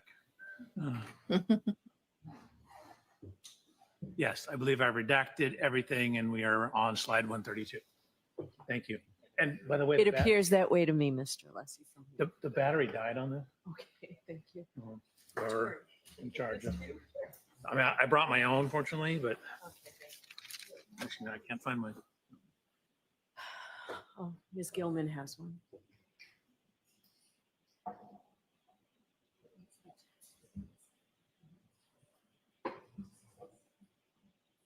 Oh, backup. Troy. Equally bad.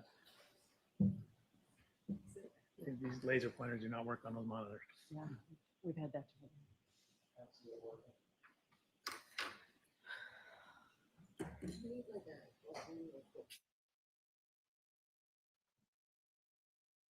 Okay, now they can't get it to work. And the sound on the feed just cut out. That's not me. That's the sound on the feed itself from the court has just cut out. I have no idea. Something had to be redacted from the slides because the defense was probably too prejudicial. I don't know why they don't just replace the battery. Jury's coming in. We got a half an hour left of court.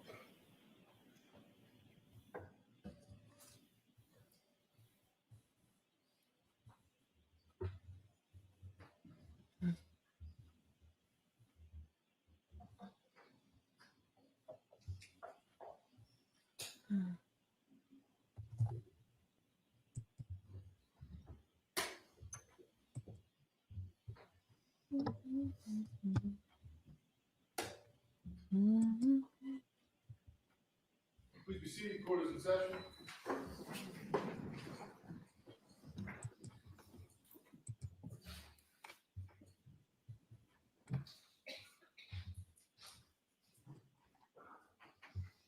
Dr. Welcher, if you could return to slide 132. Actually, Okay. 130. I'm gonna bring myself down so I get full view again. Is that me or?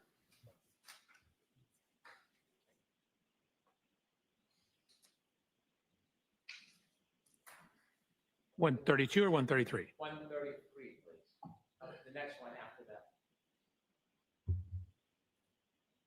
So we did skip over 132. We skipped over that one as well. Keep going. There we go. If you can enlarge that just a little bit for us. Sure. Now, you mentioned that there was studies that talked about guiding the difference between potential injuries. Correct. Can you explain that? Sure. So I gave 3 papers and someone's dissertation on this issue. They were creating a analysis methodology to differentiate whether the nature and pattern of injuries are more consistent with a fall or more consistent with an assault, or they're calling it blows. Okay, could you walk us through what this chart means? Sure. So this is their flow chart in terms of their assessment. So it starts at the very top. You can see they analyze a total of 400 events, 235 falls, 165 blows or assaults. So what you do is you ask yourself on the first set of arrows, you look at the mandible, the jaw. And MRS, as you can see at the bottom down here, refers to a simple fracture or multiple fractures. A is no fracture. Mr. O'Keefe has no mandible fracture. So that means we go down this row. It then looks at all facial fractures.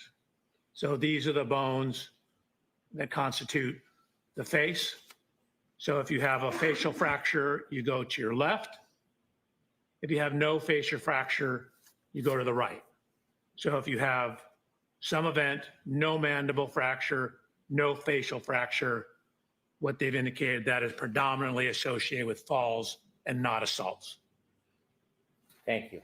You're welcome. In addition, did you do any further study on the force of a person falling back and landing on their head? Oops, I did.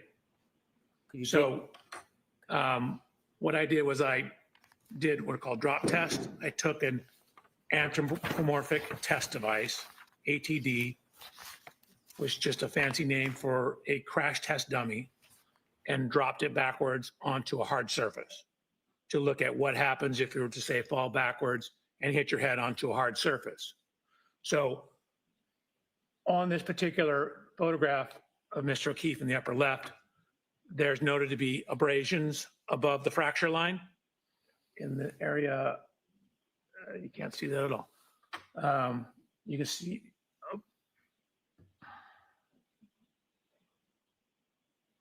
noted to be abrasions right here. Your Honor, I brought a hat. That was the one I used in my testing. May I put it on and demonstrate something?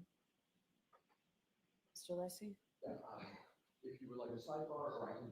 are you objecting? I am objecting. That's sustained. No, you can't put it on. Okay, so I will show you the dummy test I did. Watch when the shoulders hit the ground, then the head hits the ground. It creates kind of an arc path that will drag and slide objects up the head. So if you have something such as a baseball hat, it'll cause it to drag across the scalp, dragging it up to a similar location to where these abrasions are. So here's the testing. Again, this is like the crash test dummies you see on television. This is myself.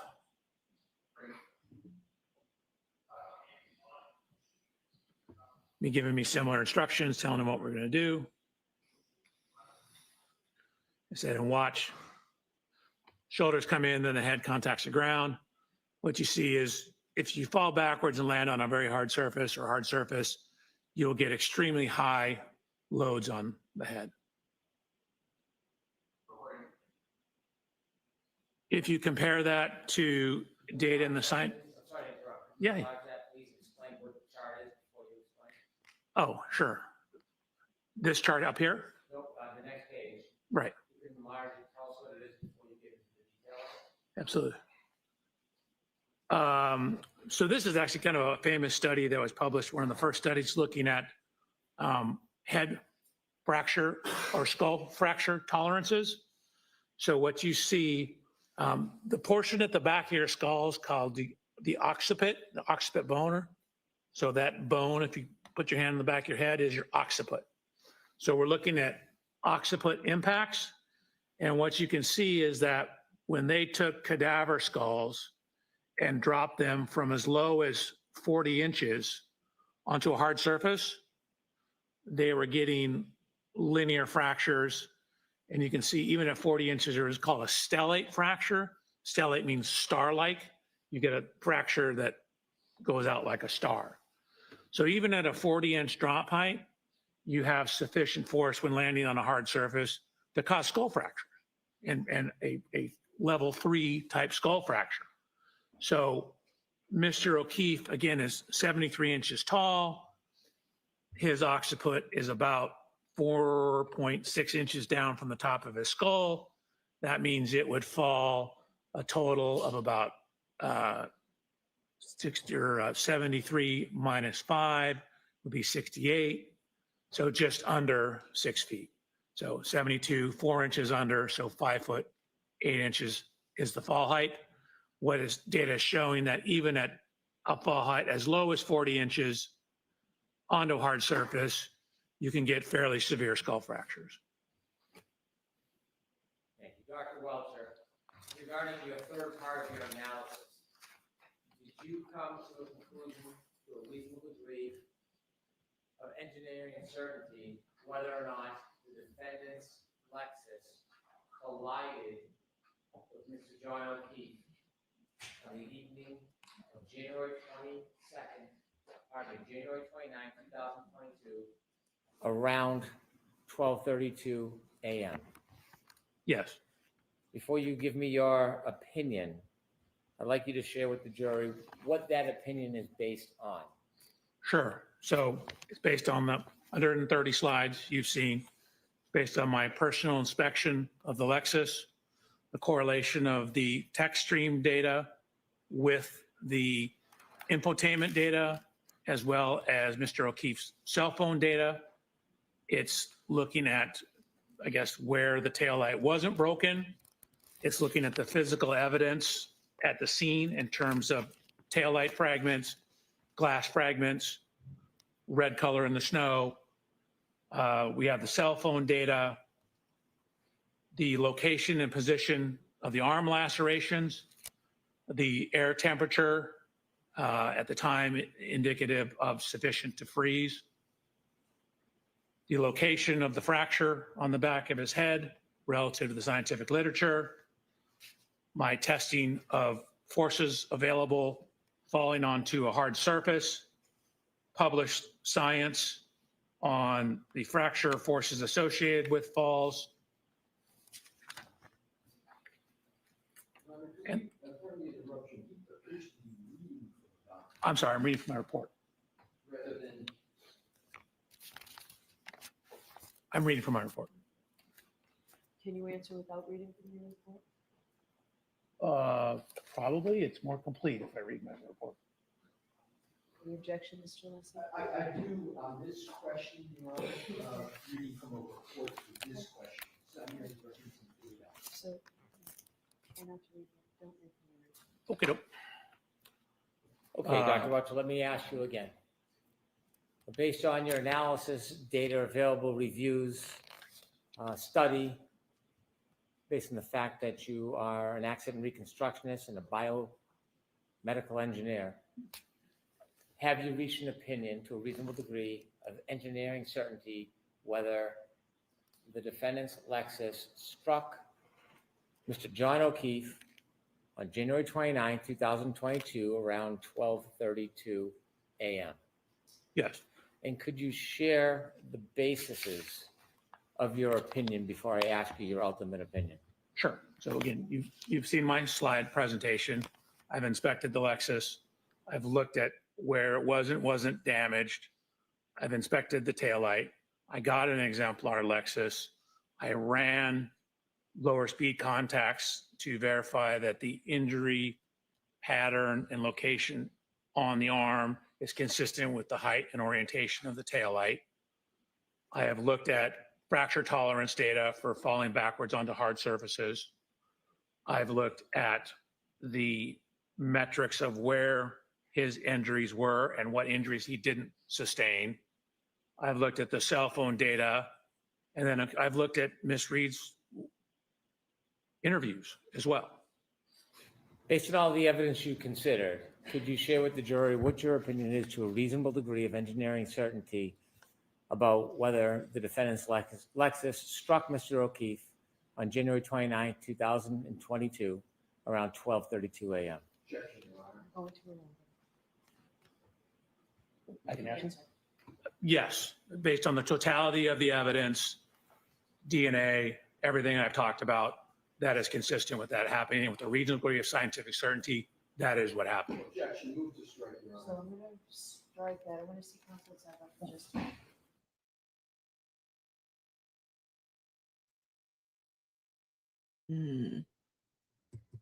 I'm a little confused on how they can strike that when he is being asked for his opinion.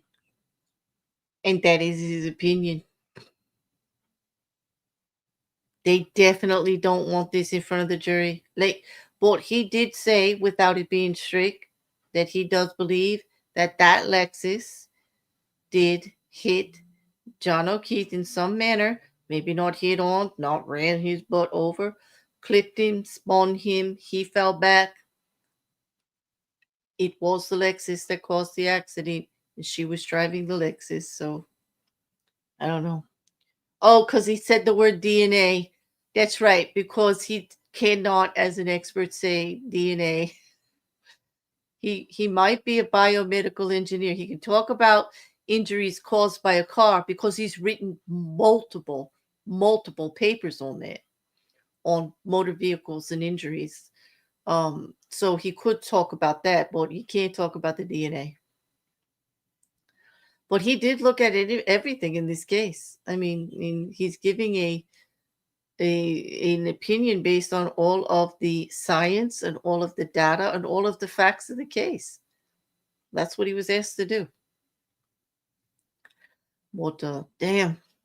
Defense is really getting a workout today, trying to keep all this from in front of the jury. But for the first time, we just heard somebody say that they believe that Karen Reed's Lexus hit John O'Keefe, that there was a collision of Lexus and man of some type.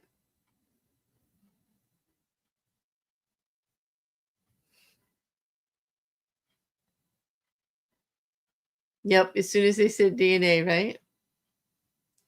It is part of the facts of everything. I get that, Maggie, but experts need to stay in their lane. And the defense has every right to object if an expert goes into testimony of others. And that's what that would be. There are others who testify to the DNA and everything like that. He can concur.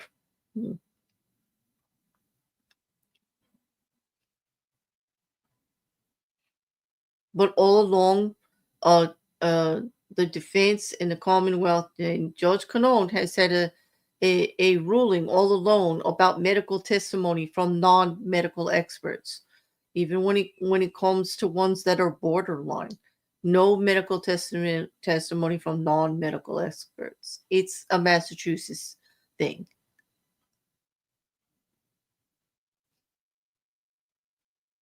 You remember all of the back and forth about that when it came to his injuries? And they limited the scope of some of the testimony of some of the witnesses based on it, on whether they were a doctor or not, whether they could give absolute medical testimony.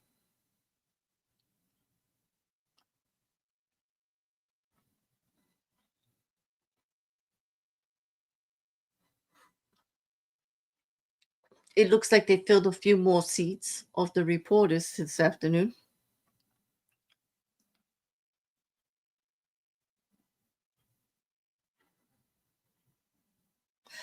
I don't know. Are those ID lanyards, were they for the reporters?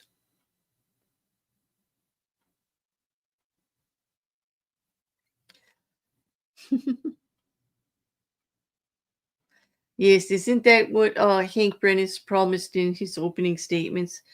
Facts, science, and data. That's what we would get in his case in chief. Maybe they were checking them to make sure they are who they're supposed to be or whatever, or to register them in some way.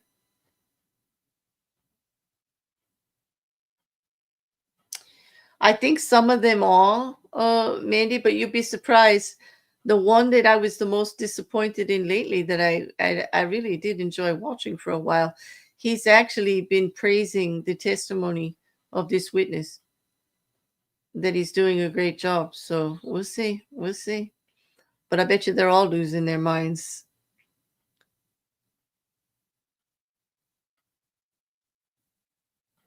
I think they will be using it's 10-4 now, Mandy. It does look like the Commonwealth is not finished. I mean, he's going to have him repeat it since they objected to it. He's going to have them repeat along the lines that the man can speak on it. I know Hank Brennan's not going to just sit down.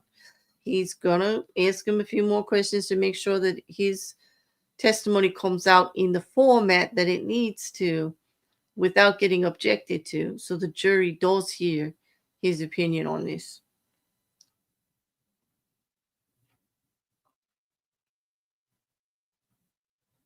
Something like that, Maggie. He, what is it, how they word it, to a reasonable degree of scientific certainty or something like that.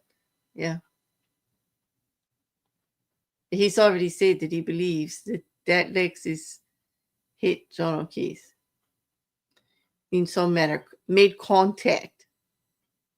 Now, everybody's been saying, like, there's no way it could be a full-on contact, but we just saw it doesn't take much.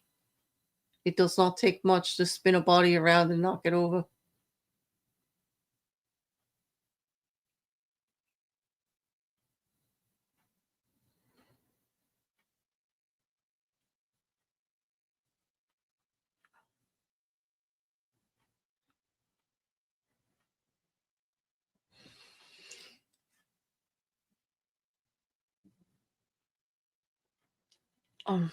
It does look like Peggy O'Keefe did not stay for the afternoon session, probably knowing they were going to be talking about his injuries again.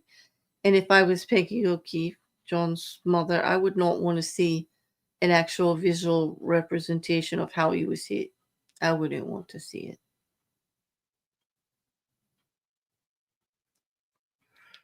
So did I, Mandy. I just, I've been watching them for so long too. This is the first time I've ever seen them just get this ridiculous over a trial.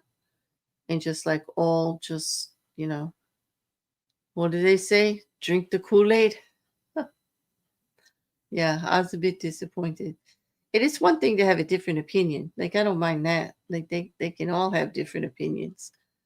But man, the conspiracy stuff, like lawyers doing conspiracy, it just creeps me out. It really does.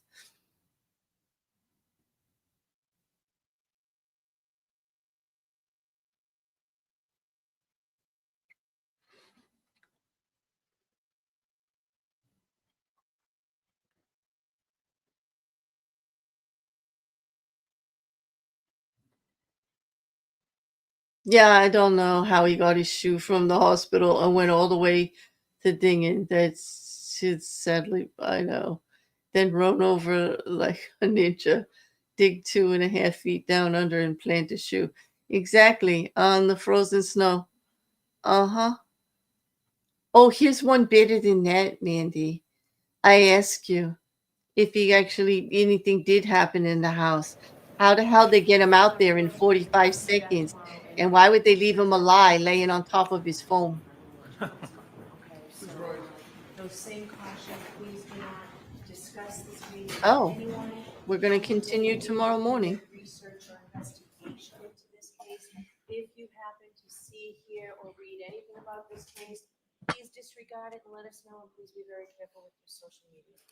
So we'll see you tomorrow. Oh, I'm sorry. We're starting an hour late tomorrow. Is that what this is? Yes. Oh, an hour late tomorrow, so we're starting at 10. We'll start at 10 o'clock tomorrow. We'll see you I- at 10 o'clock. I guess that's the jury starting at 10, or all of us. I guess we'll find out in the morning.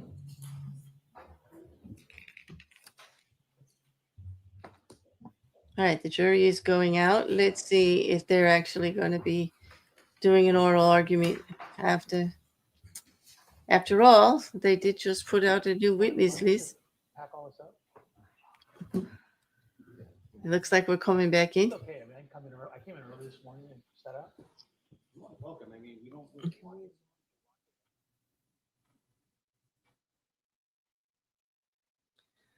Okay, they turned the mic off. What does this mean? Yeah, I'll do that. Okay. Looks like we're doing more voir dire because Dr. Welcher is still on the stand. All right. Should Dr. Welcher leave? Dr. Welcher can step down. I know he has to come back and have his So just equipment. leave everything here. And then you'll come back in 5 minutes. Roger. All right. Yes, please. Okay, so All right, it's so not going to be Mr. voir Alessi, dire. I will hear you as to your objection. Okay.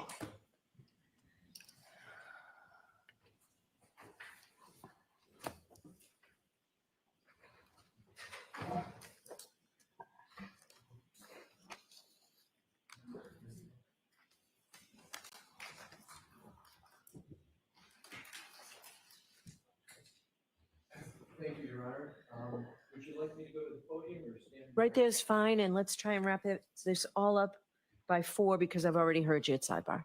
We'll do so, Your Honor. That means both of you I'll hear from within the next 5 minutes. Go ahead, Mr. Alessi. Thank you, Your Honor. Good luck. Point number 1 is the question of whether, based on a reasonable degree of scientific evidence or certainty, he has an opinion whether a collision occurred.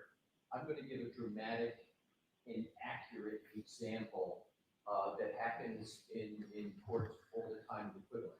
So, by analogy, if the issue is whether or not a defendant has stabbed an individual and caused a certain event, that is the ultimate question for the jury. That question is never permissible in a trial. By analogy, this is the exact analogous situation. The question of whether there was a collision is the ultimate question for the jury. That is why we are having this trial. The defense strongly asserts there was no collision, and there is substantial evidence to that. We are going to cross-examine Dr. Welcher. We are going to put in our own. Yeah, but he still gets to have his strong case opinion. to demonstrate He says there no was. collision occurred. That's no surprise. It was in our opening statement. This witness cannot, by precedent for years, opine on the ultimate question that is going to the jury. Yes, he can. I accept, subject to evidentiary issues, the 2 questions that a biomechanist always answers in these situations. Is the damage to the vehicle consistent with a pedestrian hitting the vehicle? And are the injuries to the individual consistent with being hit by a motor vehicle? Those are the questions that are permissible, not the collision question. It is resoundingly improper. Well, if not, why did you In build your whole this defense around it? trial, in any trial where that is the ultimate conclusion. I for the don't think jury. so. Yes, an expert can offer opinions, but every expert is bounded by the extent of their opinion, and that opinion on whether there was a collision would invade the province of the jury and the whole purpose why we are here, Your Honor. Thank you. All right, Mr. Brennan. So what Mr. Alessi is arguing is that in their opening statement, they repeatedly invaded the province of the jury because they must have asserted vehemently over and over again, there was no collision, over and over and over again. Yeah, they And can he say the just word, told but you we that when the can't. expert takes the stand, they'll have Mhm. abundant evidence that there was no collision. This case is about the collision, but that is not the ultimate issue. The ultimate issue is manslaughter or mens rea for second-degree murder, not collision. They don't get to define the prosecution's case. They do not get to define or limit the prosecution's opinions. They have no case law. They have no study. They have no jurisdiction or jurisprudence to say what we are limited to. He's entitled to an opinion. His opinion is not limited to whether or not the defendant struck Mr. O'Keefe. That evidence is obvious. It's not whether or not there's damage to the car or Lexus. That evidence is obvious. He also is an enormous part of a biomedical engineer and an accident reconstructionist. He studied the tech stream data. They didn't, he did. And he's entitled to give an opinion. The tech stream data, based on fact and science and data, tells us when, if you put it together with other evidence, and where, when you contribute it with other evidence, this collision actually occurred. We don't have to play peekaboo and close our eyes to the reality of the fact that the evidence supports the conclusion to a reasonable degree of engineering certainty that the defendant struck Mr. O'Keefe with her Lexus in front of Fairview Road. Here, I am here. not interjecting the defendant. I always refer to her car, so it is sanitized, her Lexus. I've been careful about that. I don't have to, but I'm very careful about it. He is relying on the tech stream data, the physical evidence, his independent studies. He is allowed to offer an opinion about whether the injuries are consistent. And with the damage too to the bad car, they whether don't the like the damage to word car is collision. Consistent with the injury to Mr. O'Keefe, and he's also allowed to answer, in his opinion, the issue of a collision, putting aside the fact that that was emphasized and repeated in the opening statement, and it's going to happen again when other people testify. It's not our fault that ARCA didn't testify or look into the tech stream data, or they don't have an expert for it. It doesn't belittle or limit that evidence. We expect to ask Dr. Welcher, does he have an opinion to a reasonable degree of engineering certainty whether the defendant's Lexus collided with Mr. O'Keefe on January 29, 2022, around Oh. 12:32 a.m. That is one of the opinions we're going to ask him.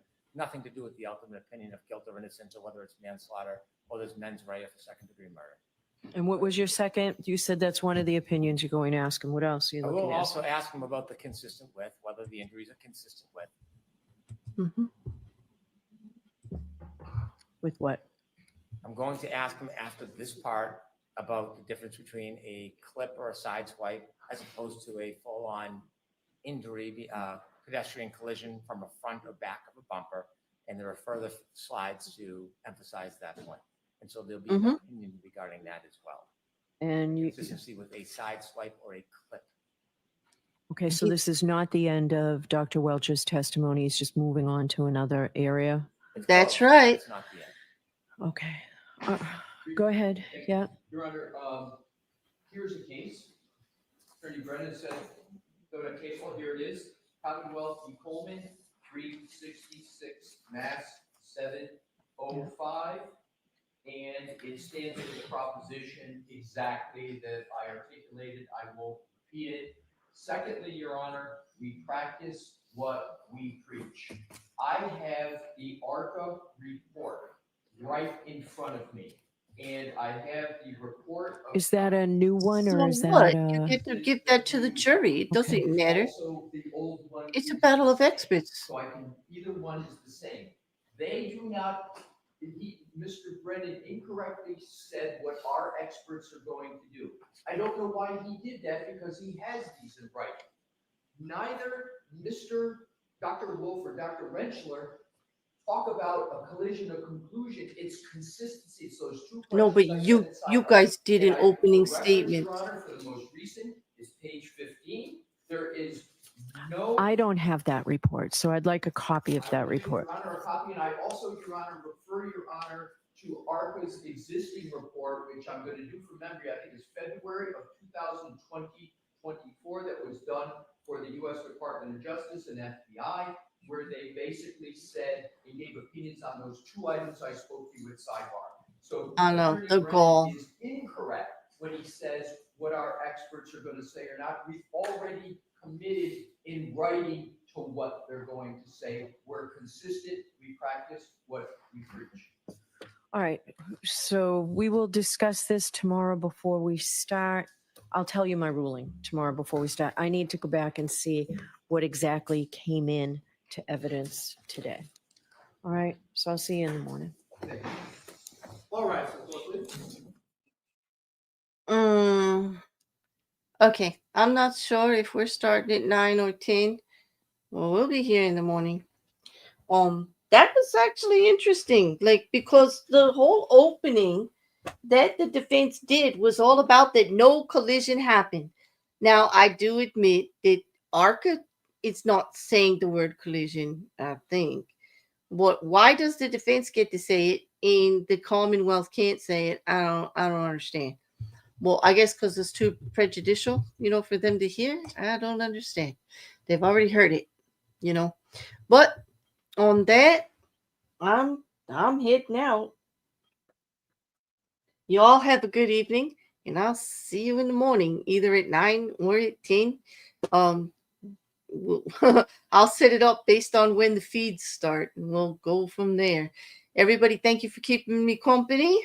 This was quite an interesting day, rather tedious morning.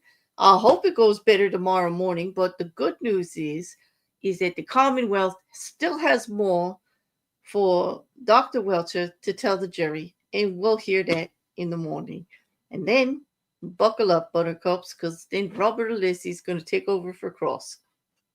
And then maybe in the after lunch, we will get redirect and put this witness off the stand and move on to the next. But that's some testimony today. We have finally heard an expert say he believes that Lexus hit John O'Keefe in some manner. All right. I will see you all tomorrow. Have a good night.